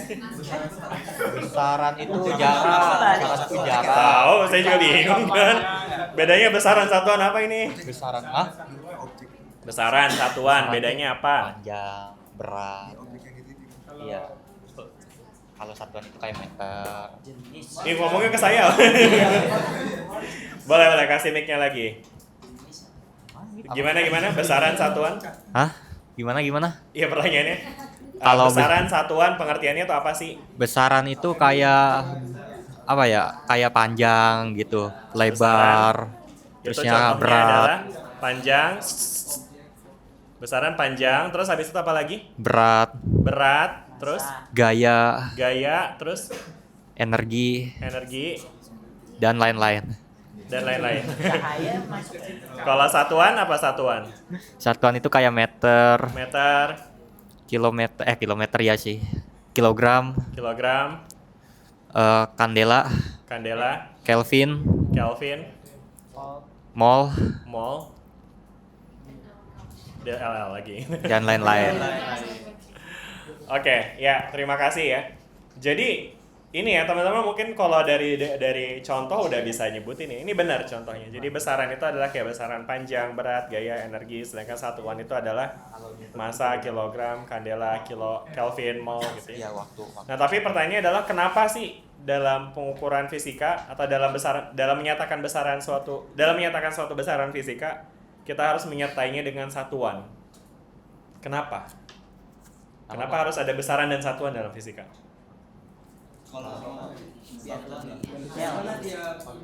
Jangan angkat tangan ya satu-satu deh, saya nggak senang sebenarnya jawabnya keroyokan nih. Ya silakan. Kenapa ada besaran dan satuan dalam fisika? Saya nanya kenapanya ya, bukan contoh atau. Oke. Kenapa fisika ada besaran dan satuan? Itu biar istilahnya ada standarisasinya, Pak. Standarisasinya tuh biar fisika pengukurannya bisa dilakukan oleh semua kalangan ilmuwan dari berbagai tempat dan bisa dibagikan hasilnya gitu. Jadi nggak misalkan ada ilmuwan satu atau ilmuwan dua yang pakai satuannya beda-beda tuh buat kebingungan gitu. Jadi kalau ada standarisasi satuan meter, kilogram yang dipakai jadi lebih istilahnya mudah gitu, Pak. Oke, sip. Ya, terima kasih banyak ya. Tadi siapa? Neo ya. Berapa sih tadi Neo? Ini ya. Oke. Ya, jadi tadi Neo udah bilang ya bahwa pengukuran besaran dan satuan itu penting untuk adanya standarisasi pengukuran di dunia. Ini ngomongin soal penelitian ya. Tapi bahkan sebenarnya di luar dari penelitian pun kita juga tentu dalam sehari-hari kita butuh besaran satuan juga, ya nggak sih? Kayak misalnya teman-teman ditanya gitu ya kan, berapa misalnya panjang dari pulpen ini gitu ya kan. Terus teman-teman cuma jawab 10 gitu ya. 10 gitu ya. 10 apa nih ya kan? 10 cm, 10 meter gitu ya kan ya. Nah, kira-kira berapa nih? 10 cm lah ya. Ya, kenapa? Jadi artinya maksudnya dengan menyebutkan 10 cm, karena teman-teman sudah punya standarisasi seperti yang tadi dibilang sama Neo, teman-teman jadi bisa membayangkan tuh 10 cm itu semana gitu ya kan ya. Ya kan ya, karena 1 cm itu kan seukuran apa sih? Seukuran ujung jari lah ya. Jadi 10 cm ya sekitar segini lah ya. Gitu ya. Ya, jadi itu ya teman-teman ya. Besaran dan satuan diperlukan dalam fisika untuk standarisasi dari pengukuran yang dilakukan gitu ya kan. Wait, kenapa nih? Oke. Lalu berikutnya dalam fisika itu ada istilah besaran pokok sama besaran turunan ya. Nah, udah pernah dengar lah ya. Besaran pokok ada berapa dalam fisika? 7. Apa saja? Ya itu. Emang ini udah disebutin panjang, berat, gaya, energi ini. Bukan. Coba. Ini karena ini saya seneng deh nih ngajar anak fisika tuh ternyata udah pada ngerti ya dasar-dasar. Oke, jadi besaran pokok ada apa aja? Panjang, massa. Wih, santai. Nulis saya nggak secepat itu guys. Massa, waktu, arus listrik. Oh, kuat arus ya, kuat arus listrik, intensitas cahaya. Sabar guys. Ih, tulisannya jelek banget ya, maaf ya. Jumlah zat sama suhu. Kukira cupu ternyata. Ada lagi nggak nih? BP kepanjangan dari apa? Udah ya? Iya betul. Kepanjangan Jadi dari apa? besaran fisika itu besaran pokok ini ada 7 ini teman-teman ya, masing-masing punya satuan standar internasionalnya ya kan ya. Yang saya yakin juga teman-teman udah tahu apa aja satuannya. Jadi yaudahlah saya tampilkan aja slide-nya. Ini teman-teman besaran pokok atau fundamental units itu ada mass, length, time, temperature, electric current, luminosity, sama mole. Ya kayak tadi bukan intensitas cahaya ya, teman-teman. Beda lagi nih. Intensitas itu dia dalam ini biasanya watt gitu ya teman-teman. Watt per meter kuadrat itu intensitas. Cuma kalau yang jadi besaran pokok itu lebih ke luminositas gitu ya. Luminositas. Ya yang satuannya kandela ini yang tadi udah sempat disebutin gitu ya teman-teman. Oke. Dan besaran pokok ini merupakan besaran-besaran yang merupakan yang disepakati gitu ya sebagai besaran pokok, besaran yang menjadi besaran fundamental gitu ya. Meskipun secara fisis belum tentu besaran fundamental ini merupakan besaran yang paling fundamental gitu. Contohnya apa? Kayak misalnya contohnya arus listrik. Teman-teman tahu lah ya, arus listrik itu kan adalah aliran muatan listrik ya kan ya. Muatan listrik yang mengalir, seberapa banyak muatan listrik yang mengalir setiap detik. Jadi kalau kita kaitkan dengan persamaannya, atau mungkin ada yang ingat persamaan arus listrik? I sama dengan VR, V per R. V per R? I sama dengan V per R. V per R, oke. Kalau dari definisi saya barusan, arus listrik adalah jumlah muatan listrik per waktu. Ya kan ya? Q per T ya. Karena maksudnya arus listrik itu menggambarkan berapa banyak muatan listrik yang mengalir setiap detiknya. Kayak misalnya di kabel charger kalian 2 ampere ya kan. Itu artinya setiap detik tuh ada 2 coulomb muatan tuh yang lewat gitu. Ya jadi artinya secara definisi current itu atau ampere itu adalah coulomb per second gitu ya kan. Nah, kan berarti dari situ kan sebenarnya kita somehow bisa ngelihat coulomb sama second itu harusnya lebih fundamental ya. Tapi ternyata enggak. Di sini ampere yang dianggap sebagai besaran yang paling fundamental ya. Kenapa begitu ya? Karena emang ampere ini dia kebetulan lebih dipelajari lebih dulu gitu ya teman-teman ya. Jadi ini meskipun namanya fundamental tapi sebenarnya dia secara fisisnya tuh enggak fundamental amat gitu. Belum tentu gitu ya. Belum tentu paling fundamental kayak gitu teman-teman. Bisa dipahami nih sampai sini? Udah ya? Insyaallah. Nah ini adalah besaran pokok. Setelah ini tuh ada yang namanya besaran turunan. Besaran turunan apa aja contohnya? Newton. Luas, volume, kecepatan, dan seterusnya ya. Banyak lah ya. Pokoknya intinya di luar dari besaran pokok ya semuanya itu adalah besaran turunan gitu ya kan. Nah sedangkan untuk besaran pokok tadi tadi sempat dibahas juga sama Neo bahwa besaran pokok ini itu perlu standarisasi gitu ya kan ya. Kayak sesederhana kilogram misalnya. Kita perlu mendefinisikan 1 kilogram itu standarnya apa gitu ya kan ya. Maka di tahun 1889 ini dibuat suatu international prototype of the kilogram ya. Jadi benda yang dinyatakan 1 kilogram itu tuh dibuat dari silinder ya dengan diameter dan tinggi 39 mm yang dibentuk dari alloy 90% platinum dan 10% iridium. Alloy itu apa sih artinya? Campuran gitu ya. 90% platinum dan 10% iridium gitu ya. Nah, jadi cara fisika untuk menstandarisasi seperti ini, dan ini disepakati ya, segini loh 1 kilogram, dan seluruh dunia menyepakati segitu gitu ya. Oke, terus habis itu ya untuk besaran-besaran lain juga sama tuh ya, nanti ada standarisasinya begitu ya.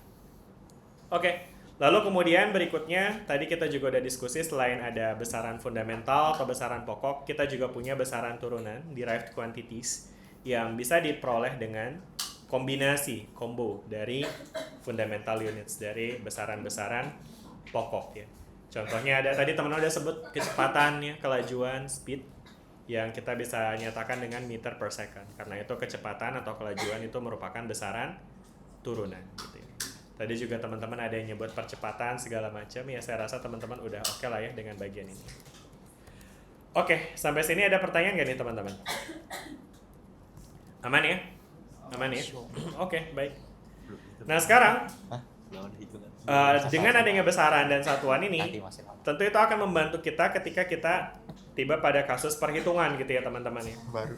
Jadi misal di sini kita punya mobil yang bergerak dengan, mungkin ini saya ganti ya biar lebih challenging. Ini sebenarnya miles, tapi karena kita jarang converting dari miles, ini saya akan ganti jadi kilometer aja, jadi kilometer per jam gitu ya. Kilometer per jam. Maaf. Ya di. Oke, thank you. Oke, ya jadi itu ada yang batuk-batuk juga, kenapa? Mau minum? Enggak. Saya yang minum. Gue ngikut ya. Beresonansi batuknya. Mau kopi Rehan, mau kopi. Oke. Ya, jadi sekarang di sini kita punya mobil yang melaju dengan kecepatan 36 km per jam selama 4 detik. Yang ditanya berapa jarak yang ditempuh oleh mobil tersebut dalam selang waktu tersebut. Ya, saya rasa ini cukup mudah untuk ngitungnya. Gampang. Ejet. Boleh langsung raise hand aja, ada yang mau bantu untuk jelasin? Gantian kali ya, kayak Neo udah cukup banyak dapat poin. Silakan yang lain. Saya expect dari sebelah sisi sini belakang kayaknya belum banyak yang bicara ini. Atau yang di sini juga boleh nih. Kelihatannya bapak-bapaknya kelihatannya lebih aktif ya. Bapak-bapaknya aktif. 36.000,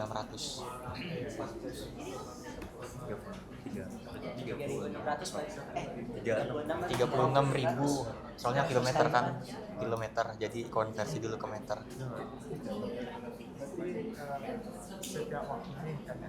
Yang udah selesai ngitung boleh angkat tangan. Udah, boleh silakan. Mikrofonnya boleh dipegang dulu. Iya. Mikrofonnya mana? Bentar lo, mikrofonnya. Mikrofon.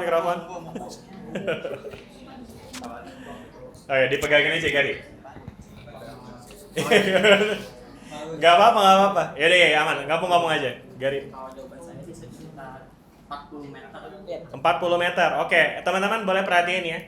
Siapa namanya? Taufik. Oke, Taufik bilang 40 meter. Gimana tuh Taufik dapat 40 meter? 36 km per jam. Gimana tuh caranya? Dikali 1000 per 36. Kali 1000 per 3.600. Halo teman-teman, boleh dengerin dulu. Di sini Taufik lagi jelasin ya. Jadi katanya Taufik di sini 36 km per jam bisa diubah jadi meter per sekon ya. Dengan dikali 1000 dibagi dengan 3.600. Kenapa sih dikali 1000 terus dibagi 3.600? Karena 1 km bertambah dengan 1000 meter dan 1 jam itu 3.600 detik. Betul. Jadi karena 1 kilometer itu adalah 1000 meter, dan 1 jam itu 3.600 detik.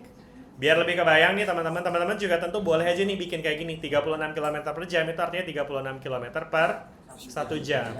36 km adalah 36.000 meter. 1 jam adalah 3.600 detik. Nah dari situ nanti udah kan berubah nih jadi meter per second nih. Gitu ya. Sehingga nanti baru deh tinggal dihitung jadi berapa nih Taufik? Jadi 10 satuannya meter per second. Sehingga jaraknya waduh. Sabar Gari. Oke. Kecepatan dikali waktu. 10 meter per second dikali 4 second. Jadi 40 meter. Nah bahkan dari sini nanti teman-teman juga bisa lihat ya satuan itu bisa saling meniadakan ketika emang satuannya udah sama gitu ya, sehingga nanti kita akan mendapatkan satuan yang sesuai juga untuk hasilnya begitu ya. Oke, terima kasih banyak Taufik. Nomor berapa? Belakangnya 28. 28. Oke, sip. Terima kasih Taufik. Kita lanjut teman-teman. Ada yang mau tanya nggak dari penjelasannya Taufik barusan? Aman ya? Wih luar biasa Taufik. Oke ya, clear ya. Ada isu? Nggak? Gampang ya? Materi SMA kayaknya ini kebegampangan kah? Kita langsung ke Lagrangian aja ya? Itu make class itu. Nanti itu ya. Oke. Baik, kalau gitu sekarang kita akan lanjut lagi teman-teman ya. Tadi kita udah belajar tentang besaran, satuan, dan juga konversi satuan ya, yang tentu sangat diperlukan ketika kita melakukan perhitungan gitu teman-teman ya.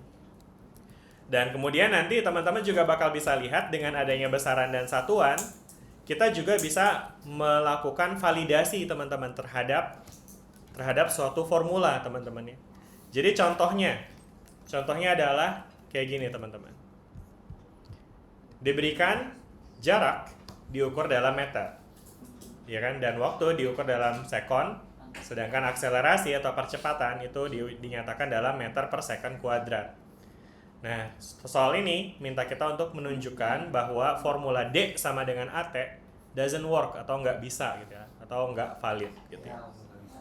Nggak bisa. Kenapa nggak bisa? Kenapa nggak bisa? Soalnya beda satuannya. Beda satuannya, betul teman-teman. Nah, jadi mungkin kalau teman-teman ini enak banget yang ngajar fisika udah ngerti. Jadi atau mungkin kalau buat teman-teman yang belum ngerti, teman-teman bakal bisa lihat bahwa kita bisa menguji validasi suatu persamaan dari satuannya, ya. Kayak gimana tuh cara ceknya? Caranya adalah kayak gini. Pertama, kita punya satu persamaannya itu kan tadi D sama AT nih dibilang ya kan. Nah, sekarang satuan dari D itu apa tadi? Meter ya kan. Sedangkan satuan dari A itu apa? Meter per second kuadrat. Sedangkan T satuannya apa? Second. Sehingga teman-teman bisa lihat di sebelah kanan satuannya jadi apa tuh? M per S. Sedangkan dari sebelah kiri satuannya apa? Nah, berarti valid nggak nih?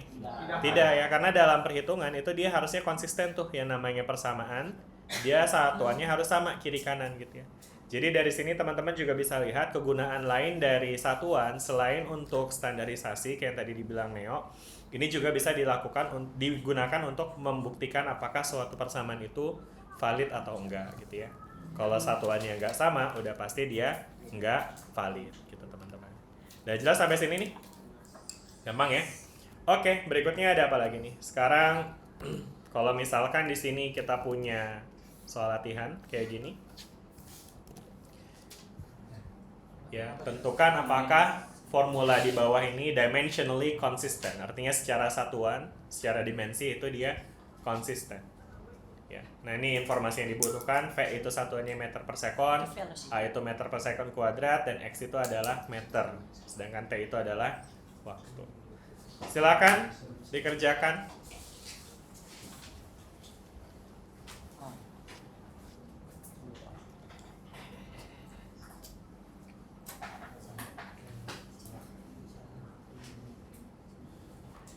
Saya expect yang belum jawab boleh coba untuk jawab ya. Yang tadi namanya belum saya kasih poin.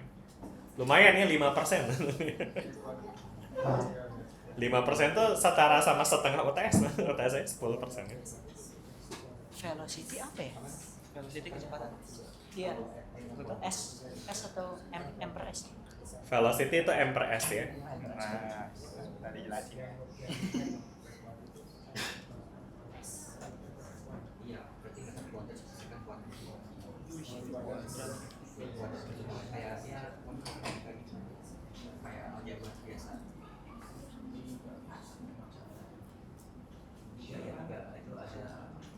Ada yang udah? Mau jawab? Silakan.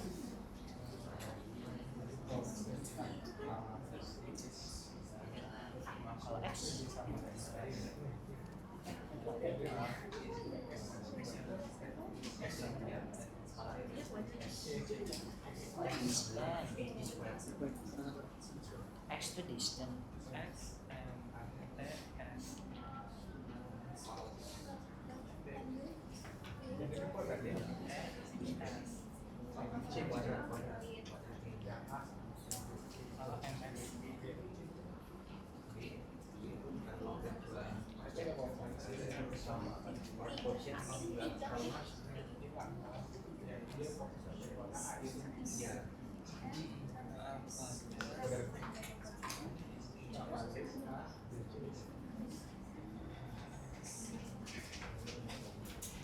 Udah belum? Ih lama. Ayo, kumaha? Yang A gimana? Valid atau tidak? False. Siapa yang mau jelasin? Ya boleh nih. Silakan warga Tangerang, Kabupaten ya. Siapa namanya? Maaf. Azelia. Tolong teman-teman didengerin ya. Siapa namanya? Maaf. Azelia. Azelia. Azelia. Oke, Azelia. Silakan untuk yang A. Valid tidak nih? Tidak. Salah gitu ya, false. Kenapa tuh? Karena hasilnya yang V itu meter per second, terus Yang kanan? yang kirinya itu meter doang. Yang kanan maksudnya? Hah? Iya. Pokoknya hasilnya meter per second sama Iya, dengan yang kiri meter. meter per second, yang kanan Meter. meter doang. Makanya dia jadinya inkonsisten gitu ya. Iya. Karena ini dia M per S, ini M doang, jadi dia Iya. inkonsisten. Oke, lanjut yang B. Ada yang mau coba? Tadi Azelia nomor berapa? Azelia, Pak. Azelia, sorry. Ini Azelia. Oh iya, berapa sih? Ini bukan Azelia Junita. Benar ini. Azelia. Dibacanya agak susah. Benar ini. Panggilnya Ajel aja, Pak. Ajel. Ajel. Ajel. Oke, Ajel. Oke. Ya tadi ya dari Ajel kayak gitu teman-teman. Yang B, silakan. Konsisten atau tidak ini? Tidak. Siapa yang mau jelasin? Monggo silakan. Mic-nya tolong dikasih. Pokoknya itu di hasil akhirnya pas saya hitung ya, yang di sisi kiri dia meter per second kuadrat, itu maksudnya meternya kuadrat, secondnya juga kuadrat. Betul. Terus yang di sisi kanannya sama, tapi ada 3-nya. Terus? Jadi menurut saya inkonsisten karena yang Jadi 3 terus habis 3 itu? meter per Meter? second kuadrat gitu. Apa habis itu? Ini apa sih meter per second kuadrat dikali sama meter gitu ya? Ya kayak Jadi gitu. 3 meter kuadrat per second Second kuadrat kuadrat, begitu. iya. Makanya jadinya inkonsisten begitu? Ya betul. Oke, semua sepakat seperti ini? Ada yang punya pendapat beda? Ini biasanya kalau saya nanya berulang ini ada indikasi nih. But it's okay. Siapa namanya? Tiara Nomor 08. 08. Oke, terima kasih Tiara. Sepakat semua dengan Tiara, teman-teman? Kurang keras, sepakat semua dengan Tiara? Terakhir, sepakat semua dengan Tiara? Oke, unfortunately guys, ini belum kurang tepat ya. Saya Pak, boleh jelasin kayak? Boleh, Dafu. Silakan Dafu. Sebenarnya ini kalau menurut saya ini yang ditanya ini dimensinya aja kan Pak, dimensinya aja, satuannya aja. Jadi ini konstanta ini sebenarnya nggak terlalu ngaruh banget sih kalau menurut saya. Kenapa konstanta nggak terlalu ngaruh? Konstanta, koefisien itu. Kenapa koefisien nggak terlalu ngaruh? Koefisien itu menurut saya ini kan kalau dimensi itu kan apa ya, ada turunannya kan, ada turunan dan integralnya kan. Misalnya kayak energi kinetik itu setengah mv squared gitu.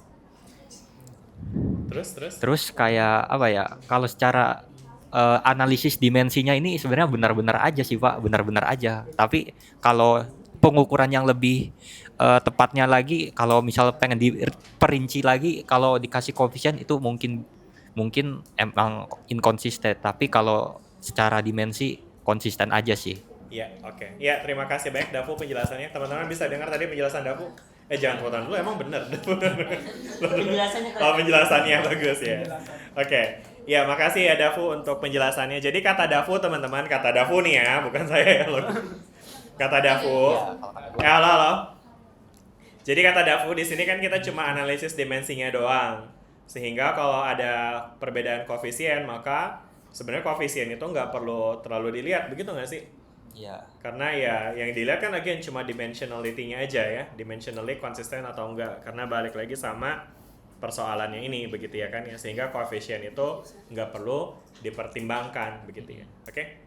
Nah jadi maka pada akhirnya sebenarnya gini sih teman-teman, ketika kita mempertimbangkan dimensionality atau untuk mengecek apakah dia dimensionally konsisten atau enggak, maka kita juga harus adil nih untuk melihat satuan dari semuanya. Sama halnya dengan cara kita melihat satuan dari V itu adalah M per S. Satuan dari A itu M per S kuadrat. Satuan dari X itu M.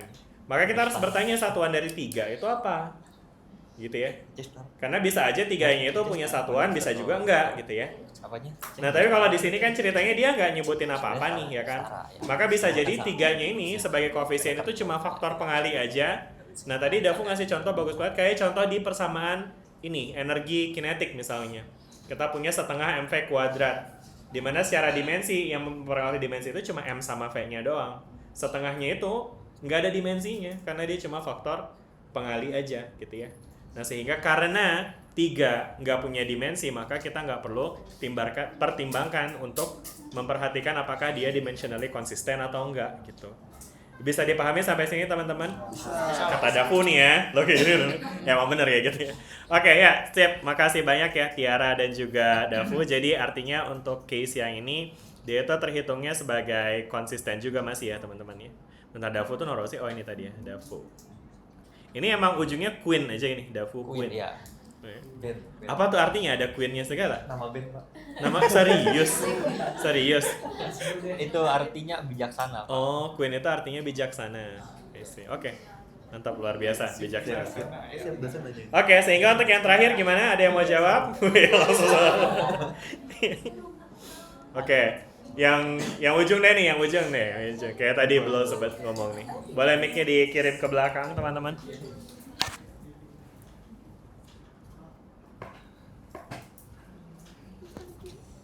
Ini kelihatan nggak sih ujungnya? Gimana sih mic-nya? Oh begini ya? Oke. Oh, Ya iya. mau susah juga sih ke belakang ya, harus diangkat kali ya. Ya silakan, siapa namanya? Firas Kiara Rashid, Pak. Dipanggilnya siapa? Firas. Firas. Oke, Firas gimana untuk yang nomor C? Yang C itu konsisten. Itu yang kiri, yang X itu kan M. Sama dengan A-nya itu M per S kuadrat. Terus T-nya itu kan S kuadrat. Nah itu S kuadratnya disilangin dua-duanya, jadinya M per sama dengan M. Iya betul ya. Jadi karena dia sama-sama M, maka dia akan jadi konsisten. Oke, sip. Udah sampai sini bisa dibayangin teman-teman? Ya tentang analisis dimensi ini. Ya. Ini mungkin kelihatan receh dan bahkan mungkin di soal-soal berikutnya ini akan jarang ketemu kayak gini. Tapi misalnya nanti pas teman-teman ketemu sama udah lagi ngerjain skripsi segala macam, ini analisis dimensi ini sangat penting teman-teman. Karena memang nanti di skripsi teman-teman akan melakukan penelitian terhadap data real gitu ya kan ya. Dan teman-teman akan bisa perlu untuk memastikan bahwa data yang kita ukur tuh sesuai dengan persamaannya segala macam gitu teman-teman ya. Satuan-satuannya itu harus sesuai gitu ya.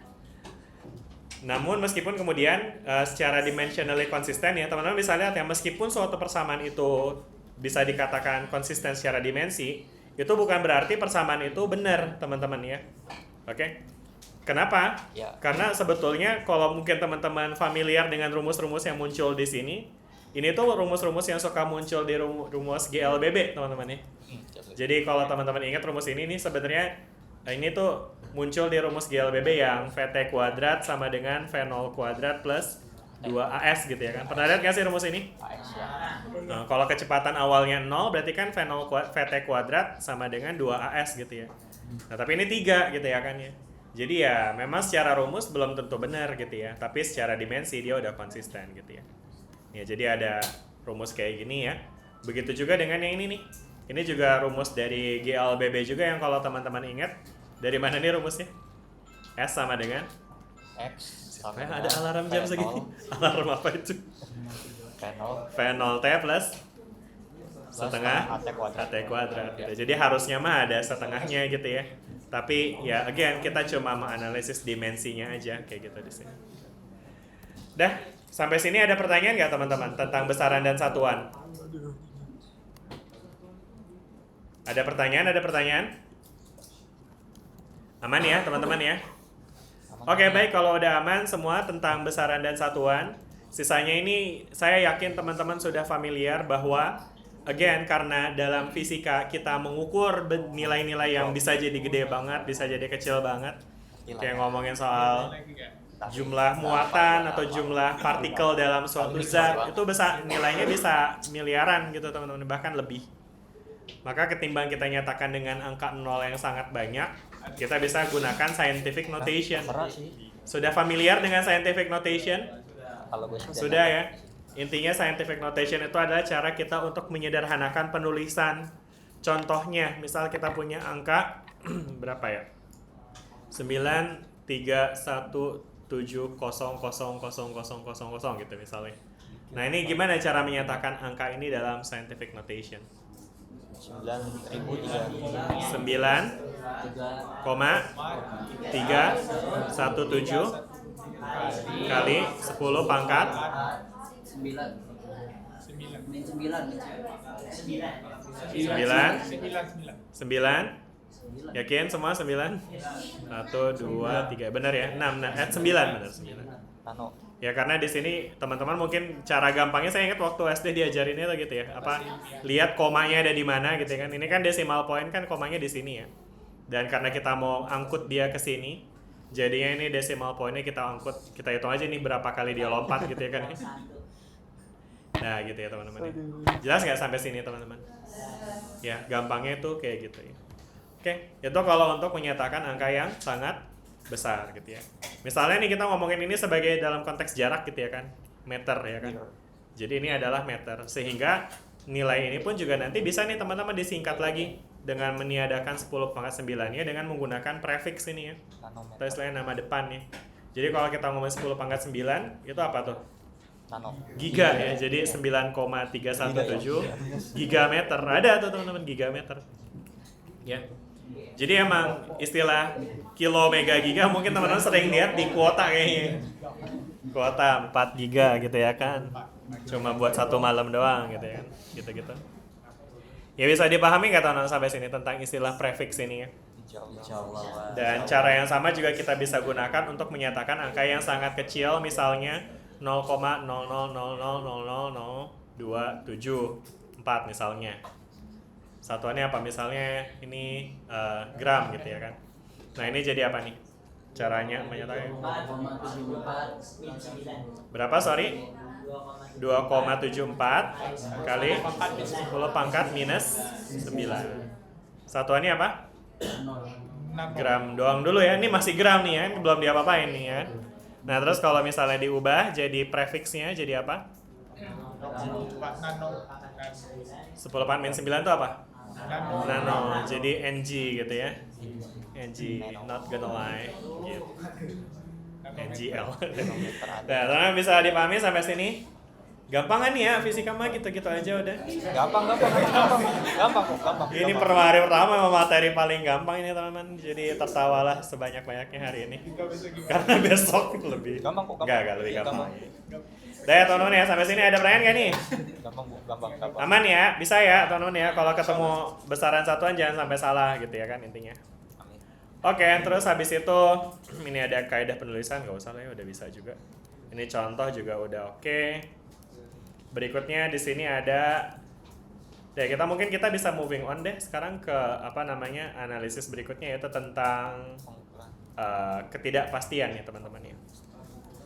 Ketidakpastian. PHP. Bawa perasaan mulu nih ya, giri-giri ini. Bentar, mana tadi materi ketidakpastian ya? 3:55. Kita sampai jam berapa sih? 3:50. 3.30. Terserah Bapak sih, Pak. Terserah Bapak sih, Pak. 3.50 ya, 20 menit lagi. 20, 25. Ya satu level itu ya. 25 menit lagi, oke. Misalnya panjangnya ini Perlu ngitung banget ya, 3 jam soalnya ke rumah ya. Panjangnya pakai kilometer ya udah. Luar biasa. Kalau panjangnya pakai meter, Oke. pakai meter. Ya tapi kan ini kita kemarin nggak sempat kuliah kan ya? Iya, Pak. Jadi kalau kita sekalian 5 jam gitu sampai jam 7 bisa nggak ya? Mabok, Pak. Aman ya, aman ya? Mabok. Nggak ada yang canda. Dini hari. Oke, sekarang kita akan lanjut ya teman-teman ya. Oke, kita lanjut dengan bahas soal ketidakpastian ya. Ketidakpastian. Apa yang teman-teman tahu nih tentang ketidakpastian sih? Perasaan. Apalagi selain perasaan yang tidak pasti? Perhitungan yang tidak pasti. Kenapa sih ketidakpastian itu bisa muncul? Apa? Karena apa? Karena tidak konsisten. Oke, apalagi? Perhitungannya berubah-ubah terus. Random. Oke, ada lagi?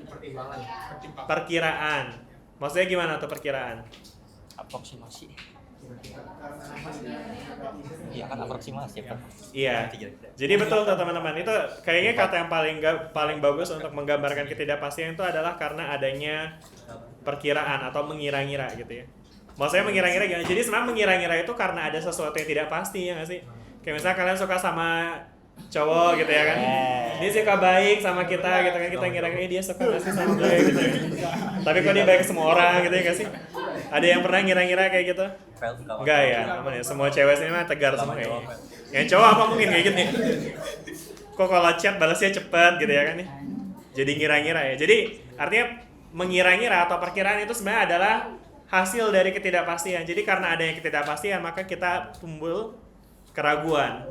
Kita timbul rasa mengira-ngira gitu ya kan. Nah, tentu kita nggak ngomongin perasaan di sini. Kita ngomongin soal pengukuran balik lagi teman-teman ya. Jadi dalam pengukuran ketidakpastian bisa saja muncul sehingga kita jadi mengira-ngira gitu ya. Contohnya kayak gimana? Contohnya kayak gini teman-teman. Misalnya teman-teman punya benang yang mau diukur dengan alat ukur penggaris ya kan. Let's say skalanya ini dia dalam satuan meter gitu ya. Jadi ini meter gitu ya teman-teman. Nah teman-teman bisa sebutkan ya. Bukan meter, ini milimeter ceritanya. Jadi ini segininya ini milimeter gitu teman-teman ya. Jadi ini ceritanya ngukur ya sesuatu lah sepanjang itu ya. Iya misalnya ujung rambut gitu ya kan. Nah teman-teman ada yang bisa sebutin nggak nih hasil pengukuran ini berapa? Jangka seorang cuy ini mah. 1,1 sekian. 1, sentimeter, 1, berapa ya? 1,18. Desimeter tiba-tiba berubah satuan dia beda sendiri. Ditanya berapa diganti satuan ya? 1, berapa ya? 1,1 sekian, Pak. 1,1 sekian. 1,1 sekian gitu ya. Mendekati 2 tapi. Mendekati 2. Jadi 1,1 apa 1,2 nih? 1,5. Kalau dibuletin jadi 1,2. Tapi berapa? 1,1 apa 1,2 maunya?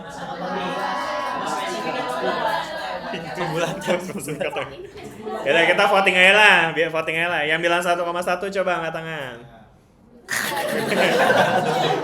Enggak apa-apa, biarin dia punya pendapat. Diketawain parah banget ini.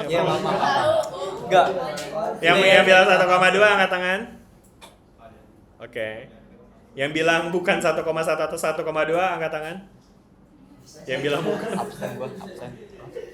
Berapa? Kalau bukan 1,1 atau 1,2 lantas berapa? Tadi kayaknya yang belakang angkat tangan nih.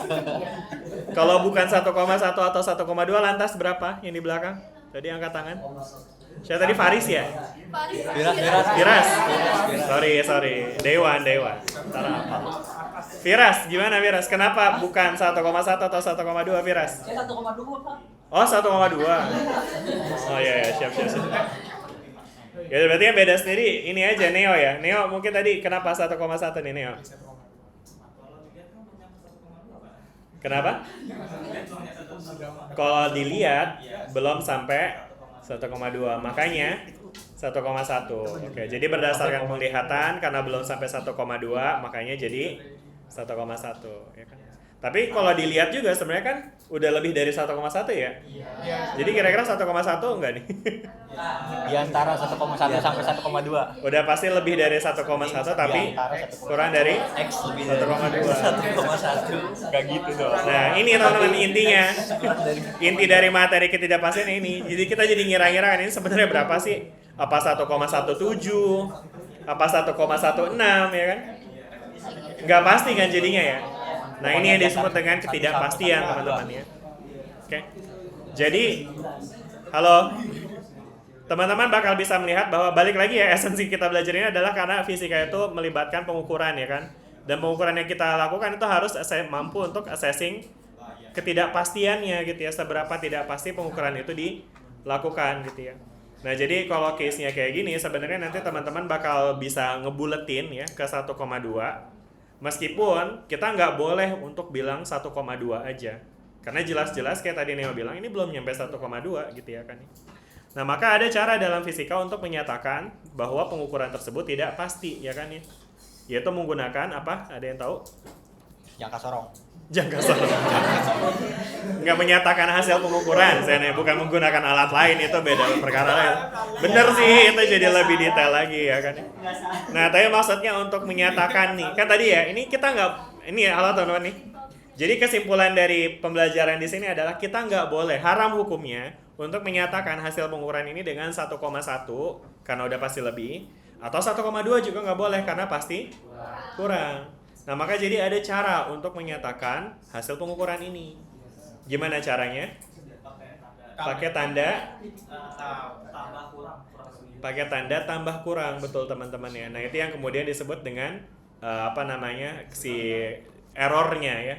Jadi istilahnya itu ada absolute error nanti ya. Jadi nanti kita akan kenal ada absolute error, ada relative error, ada fraction, ada relative error sama absolute error ya. Jadi artinya gini teman-teman, kita bisa menyatakan pengukuran ini dengan menggunakan tanda plus minus. Untuk apa? Supaya nanti kita bisa ambil interval sebenarnya.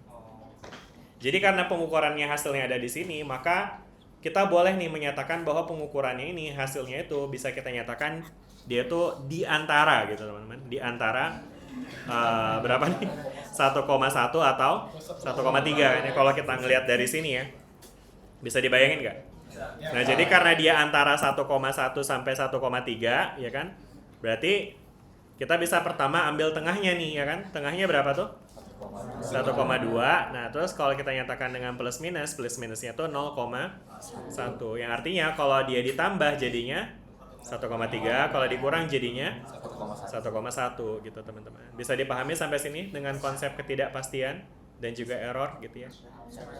Insya Allah. Barakallah. Oke. Ya, jadi ya meskipun ini tuh sebenarnya adalah standar untuk yang pengukuran digital ya, kita pakai skala terkecil ya. Tapi kalau untuk pengukuran analog sebenarnya kita bisa melakukan estimasi juga sih teman-teman. Dimana kalau misalnya dalam estimasi ini tuh sebenarnya somehow kita udah bisa nge-justify kan ya bahwa ini tuh lebih dekat ke 1,2, bener nggak sih? Nah, maka karena kita udah tahu dia lebih dekat dari 1,2, sebenarnya kita juga bisa menggunakan acuan setengah dari skala terkecil teman-teman ya. Bisa dibayangin nggak? Kan skala terkecilnya itu 1 mm ya. Berarti intervalnya tuh bisa juga kita ambil dari sini sampai sini nih teman-teman. Bisa dibayangin nggak tuh yang warna hijau? Ya. Jadi artinya apa? Artinya tuh pengukurannya ini bisa kita nyatakan di antara 1,15 ya kan? Dan juga 1,25 gitu ya. Sehingga kalau misalkan antara 1,5 dan 1,25 itu kita bisa nyatakan dengan 1,2 plus minus 0,05. Nah, ini kalau pakai setengah skala terkecil tuh jadinya. Bisa dibayangin nggak sampai sini teman-teman? Oke. Nah, ini praktikum nanti bakal ketemu lah kayak gini-gini. Nanti teman-teman bakal apply ini secara langsung dalam praktikum. Jadi pastikan teman-teman bisa assessing ini dengan baik.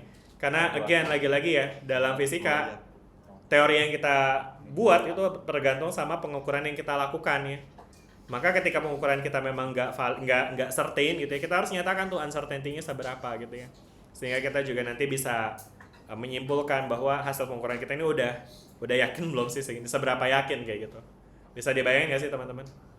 Ya kayak misalnya pengukuran untuk kecepatan cahaya itu juga ada tuh metodenya ya kan, dan akhirnya didapat angka 2,99 sekian gitu ya kan. Yang semakin development-nya itu semakin kesini tuh metode pengukurannya semakin update sehingga uncertainty-nya semakin kecil kayak gitu. Oke, bisa dipahami ya teman-teman sampai sini tentang esensi dari pengukuran dan ketidakpastian. Jadi artinya dalam setiap pengukuran itu selalu ada ketidakpastian yang muncul. Terutama kalau kita punya skalanya itu apa sih saya mau apa sih? Ya ini susah untuk di ngeblangi ya. Jadi teriqbal-iqbal saya. Oke. Oke, nah sekarang kita coba latihan ya teman-teman. Ini mungkin teman-teman nanti bisa pakai yang satu skala terkecil dulu ya.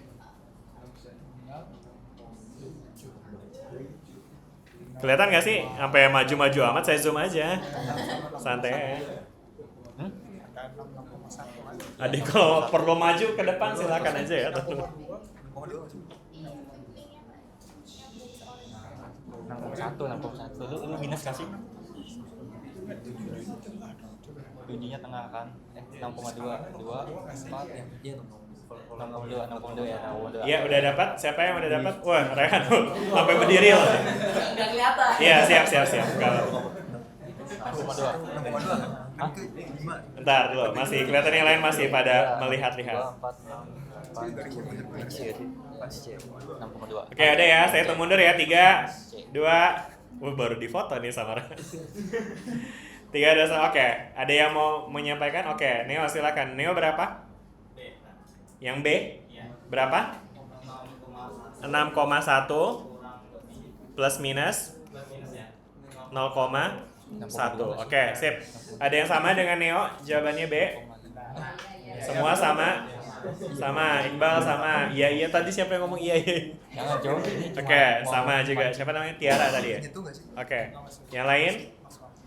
Sama? Aman? Sebelah sini juga sama semua? Sumpah sama semua nih. Ini saya kalau nahan kayak gini artinya intervalnya 6,2 dari 7. yakin sama semua nih. Itu maksudnya 7. Ini jangan sampai satu orang sesat menjerumuskan semuanya ke neraka ya. Oh gak gitu ya. Neo langsung merasa berdosa. Yang pendek itu kan yang ganjil. Iya, ganjil. Iya. Nah, gimana?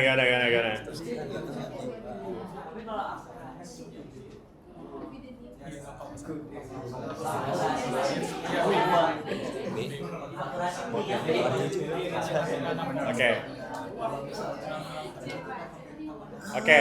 Ini saya pengen denger yang di belakang dong, sebelahnya Firas siapa? Sebelahnya Firas siapa? Siapa mau? Tolong teman-teman. Sebelahnya Firas siapa namanya? Aufa. Oke, Aufa. Yang mana Aufa? Menurut Aufa jawabannya? Sama dengan Neo atau beda? Neo jawab B. Aufa sama nggak? Kayaknya beda. Oke, wih, mantap. Saya suka perdebatan. Oke. Gimana? Aufa berapa menurut Aufa? Berapa Aufa? Berapa Aufa? Ini dia bilang beda doang, belum dihitung. Yang mana? Yang C. Tolong teman-teman, suara Aufa agak pelan. Ini Aufa megang mic nggak ya? Oke. Boleh dijelasin nggak Aufa? Kenapa yang C Aufa? Dengerin dulu guys. Halo teman-teman. Atau Aufa maju deh ke depannya, suaranya nggak kedengeran soalnya. Gimana Aufa? Gimana? Atau Aufa mau ask the friend, mau phone friend? Kalau ditambah itu 6,4, kalau dikurang itu 6. Jadi 6. Kalau ditambah itu 6,4. Pertama mungkin jelasin dulu deh. Kan Aufa jawab ini ya. Boleh dijelasin dulu nggak? Kenapa 6,2 Aufa?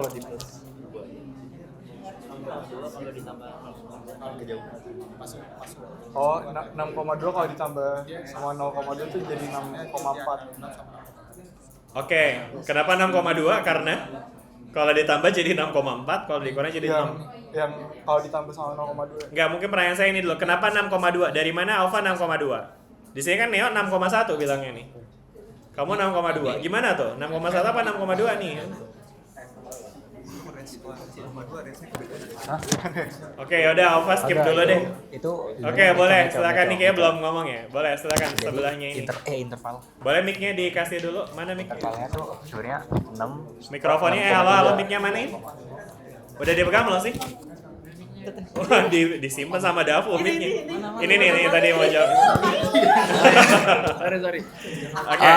Siapa namanya? Pradipta. Pradipta. Oke, gimana Pradipta? Tolong teman-teman dengerin dulu ya. Sambil diri deh Pradipta, boleh nggak? Nah, enak deh kayaknya deh. Kenapa 6,2? Karena di itu penggarisnya paling dekat nunjukin ke 6,2. 6,2. Garis yang mana nih? Yang merah ini ya? Iya, yang merah itu tuh. Ini 6,2. Kenapa 6,2? Kenapa bukan 6,1? Kurang Maksudnya pas. Kurang pas. Iya. Ini bukannya pas di garis ya? Itu garis itu tuh 0,2. Nah, itu dia teman-teman ya. Juga Neo mungkin ya. Ini tuh skala terkecilnya tuh bukan 0,1 teman-teman ya, tapi 0,2 karena 7-nya ada di sini nih ya. Jadi karena ini ada 5 grid, jadi ini 6,2, 6,4, 6,6, 6,8 dan 7 gitu ya. Oke, lanjut habis itu ininya. Kenapa yang 0,2 bukan 0,5? Kalau 0,5 kejauhan. Iya. Karena ini dia skala terkecil juga ya ngambilnya ya. Oke deh, baik ya, terima kasih. Siapa tadi namanya Pradipta ya? Nomor berapa Pradipta? Nomor berapa Pradipta? Nomor berapa ya? Nomor lupa. 46. 46, oke ini ya Pradipta. Kenapa siapa? Ova, oh iya Ova. Ova nomor berapa Ova? 83. Mana? 83, oke 83. Apa? Oke, ya, sip. Iya, wow. Ya. Oke, baik. Udah ya teman-teman ya. Jelas nggak sampai sini teman-teman ya tentang pengukuran? Ini kerap terjadi itu ya. Salah ngebaca kayak yang tadi Neo ya. Halo. Ya tadi ya teman-teman, ini kerap terjadi nih karena ngelihat itu satu skala di setelahnya ngiranya 0,1. Padahal kalau kita lihat lagi, ini tuh dia skalanya cuma 5 nih ya kan. Berarti dari 7 kurang 6 kan 1 tuh 1 dibagi 5 tuh 0,2 gitu ya. Oke, sip. Bisa dipahami ya teman-teman ya sampai sini ya. Oke deh, sip. Oke. Nah, sekarang kita akan lanjut lagi ya teman-teman ya. Skalanya. Itu kan juga kemana ada lagi 2, nih kita ya? 4, 6, 8, 10 ya kan. Ada sampai 23 gitu.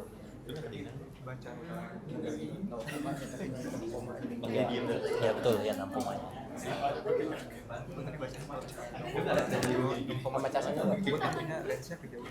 Oke. Iya, sekarang kita lanjut lagi teman-teman ya. Iya, Pak. Dikit lagi, kita masih punya 7 menit lagi. Oke. Bisa itu. Nah, sekarang kita diskusi lagi dikit lagi nih. Nah, sekarang misalnya gak usah lihat burung hantunya. Nih ceritanya di sini kita punya ada 2 mahasiswa namanya Bob sama N ya kan. Bob ngukur si panjang benda ini itu 11 mm ya. Ini ngerti ya kenapa 11 ya, karena ini tadi masih penggarisnya sama cm ya. Jadi ini udah 10 mili, ini 11 mili ya. Kata Bob, pengukurannya adalah 11 mm plus minus 1 mm. Sedangkan kata N, pengukurannya 12 mm plus minus 1 mm. Again yang lagi kita omongin ini ya teman-teman ya, benda yang bergaris warna biru ini ya. Nah sekarang pertanyaannya adalah siapa yang benar, Bob atau N? Siapa yang lebih tepat? Saya. Oh iya, gimana? Iya kenapa? Siapa mau jawab silakan. Kalau menurut saya yang lebih akurat itu Bob, karena kalau semisal dari N, dari kan itu udah dari 12 ya Pak. Semisal dikurangin 1, emang itu masuk ke dalam wilayah yang garis ungu apa biru itu. Tapi kalau udah di plus 1 lagi kan jadinya 13 mm kan, itu intervalnya udah kejauhan Pak dari jarak benda aslinya. Oke, sip. Siapa tadi namanya maaf? Keanu. Keanu bilang katanya Bob lebih tepat. Ada lagi yang mau bilang Bob lebih tepat? Oke, Neo. Saya catat dulu aja ini, saya Tadi penjelasannya pasti mirip ya. Ada lagi yang mau bilang Bob lebih tepat? Ya, siapa? Shiva. Oke. Ada lagi yang bilang Bob lebih tepat? Kita angkat tangan aja lah kalau gitu. Saya hitung aja pakai terus. Apa semuanya sama? Bob yang lebih tepat? Semuanya. Bentar. Gary gimana? Gary punya pandangan berbeda? Paling dekat. Oke, Iqbal bilang N katanya. Kenapa Iqbal bilang N lebih tepat? Mirip sama yang tadi. Mirip apa tuh maksudnya mirip? Oh, kasus di mana dia sebelumnya ya? Oke. N itu yang ini ya, yang N ini yang merah nih teman-teman ya, yang 12 plus minus 1. Nih N itu yang ini nih teman-teman ya.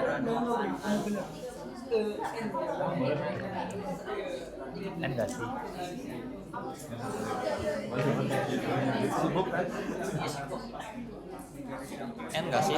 Enggak sih. Oke, saya kasih waktu ya buat nyelesain diskusinya, 30 detik aja. Silakan diskusi antar kalian dulu. Kalau kata gue nyari dia, kata saya Wahyu. Hah? Wahyu apaan? Karakter baru. 11,5.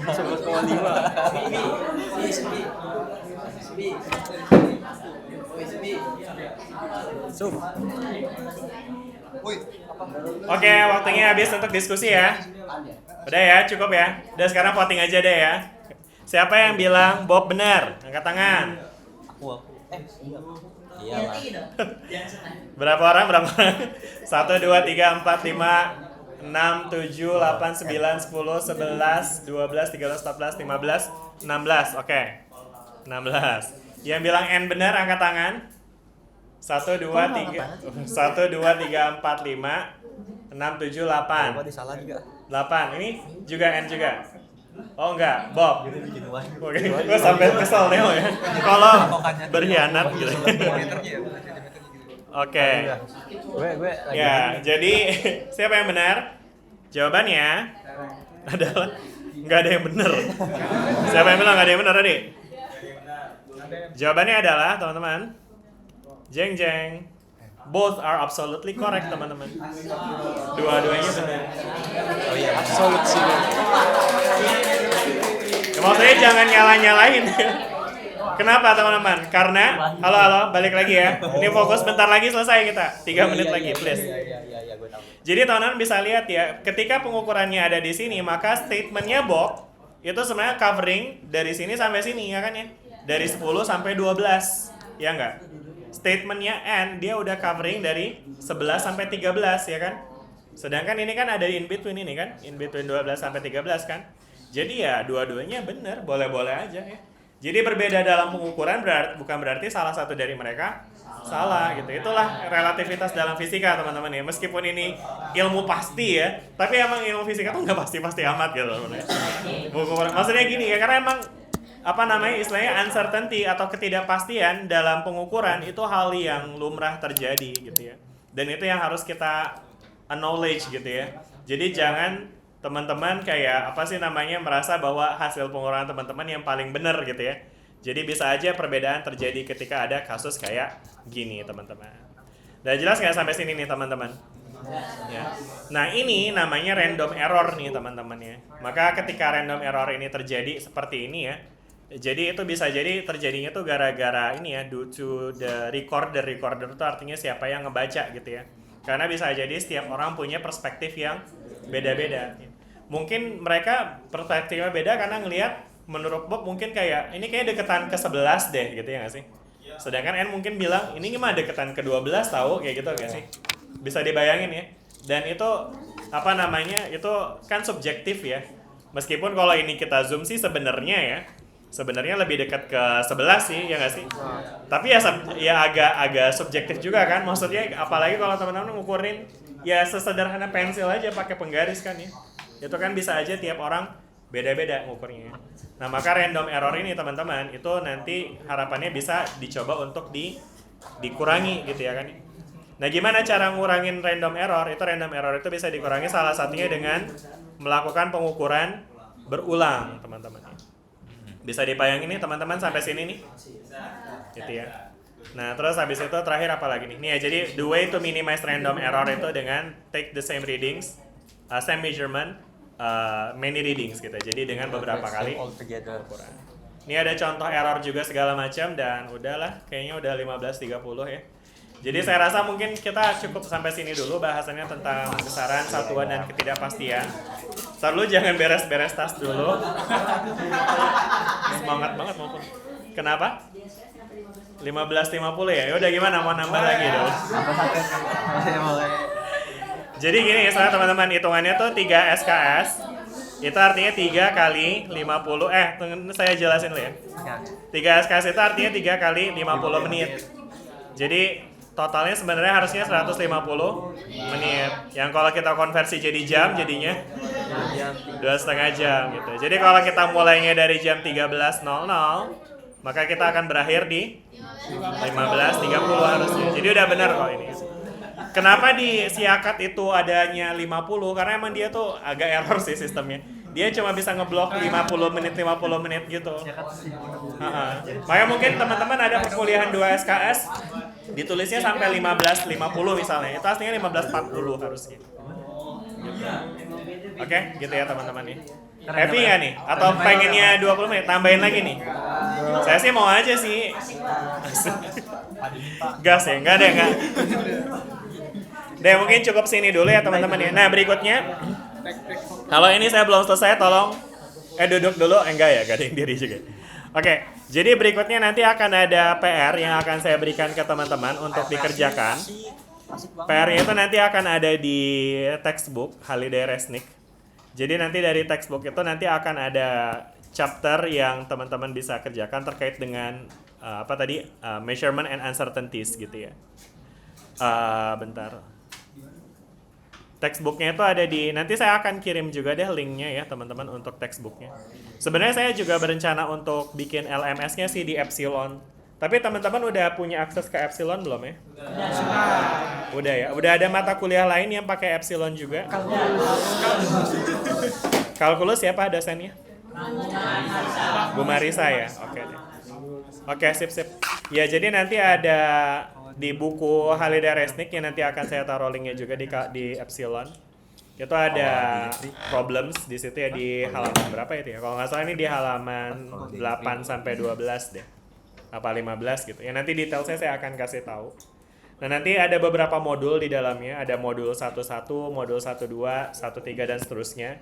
Nah, nanti teman-teman overall tugasnya adalah teman-teman pilih 5 soal dari semua soal yang ada di sini. Silakan teman-teman pilih yang teman-teman suka untuk dikerjain ya. Ini bukan yang saya tampilin di sini ya, tapi dari semua soal yang ada di textbooknya nanti bisa pilih aja 5 soal yang mana yang teman-teman mau. Dan kemudian dari soal yang teman-teman pilih itu pastikan teman-teman mengerjakan dengan hati yang tulus, dengan kesadaran penuh gitu ya. Nggak cuma ngeliatin kerjaan orang doang gitu ya. Pastiin teman-teman ngerti pekerjaannya karena itu nanti akan kita diskusikan juga mungkin di pertemuan berikutnya gitu ya. Ya nanti detailsnya tentang halamannya apa segala macam saya akan update ya, sekalian info untuk enrollment ke LMS-nya juga nanti akan saya sampaikan lewat Iqbal, nanti disampaikan ke teman-teman yang lain. Oke, ada pertanyaan sebelum kita akhiri perkuliahan hari ini? Seru, fisika seru ya? Ya, ada yang mau tanya? Oke, Sumi, gimana? Waduh, saya mau diapain nih? Boleh, aman. Oke, sip. Takut banget loh. Oke, baik, kalau gitu kita akhiri dulu sampai sini dulu. Terima kasih teman-teman semua, sampai ketemu. Oh, kenapa? Deadline tugasnya. Deadline tugasnya itu nanti akan di pertemuan berikutnya. Di apa sih namanya? Bentar, ini OBS-nya kemana sih? Ya di apa? Ini hari apa sih? Jumat. Tapi kita bakal rutin di hari Jumat kan idealnya ya. Jadi pertemuan deadline-nya dulu di hari Kamis jam 6 sore ya. Aman ya? Oke. Kamis jam 6 sore. Oke, kalau gitu terima kasih banyak teman-teman semua untuk partisipasinya di perkuliahan kita hari ini. Mudah-mudahan bermanfaat dan sampai ketemu lagi di perkuliahan kita minggu depan. Dan semuanya, assalamualaikum warahmatullahi wabarakatuh.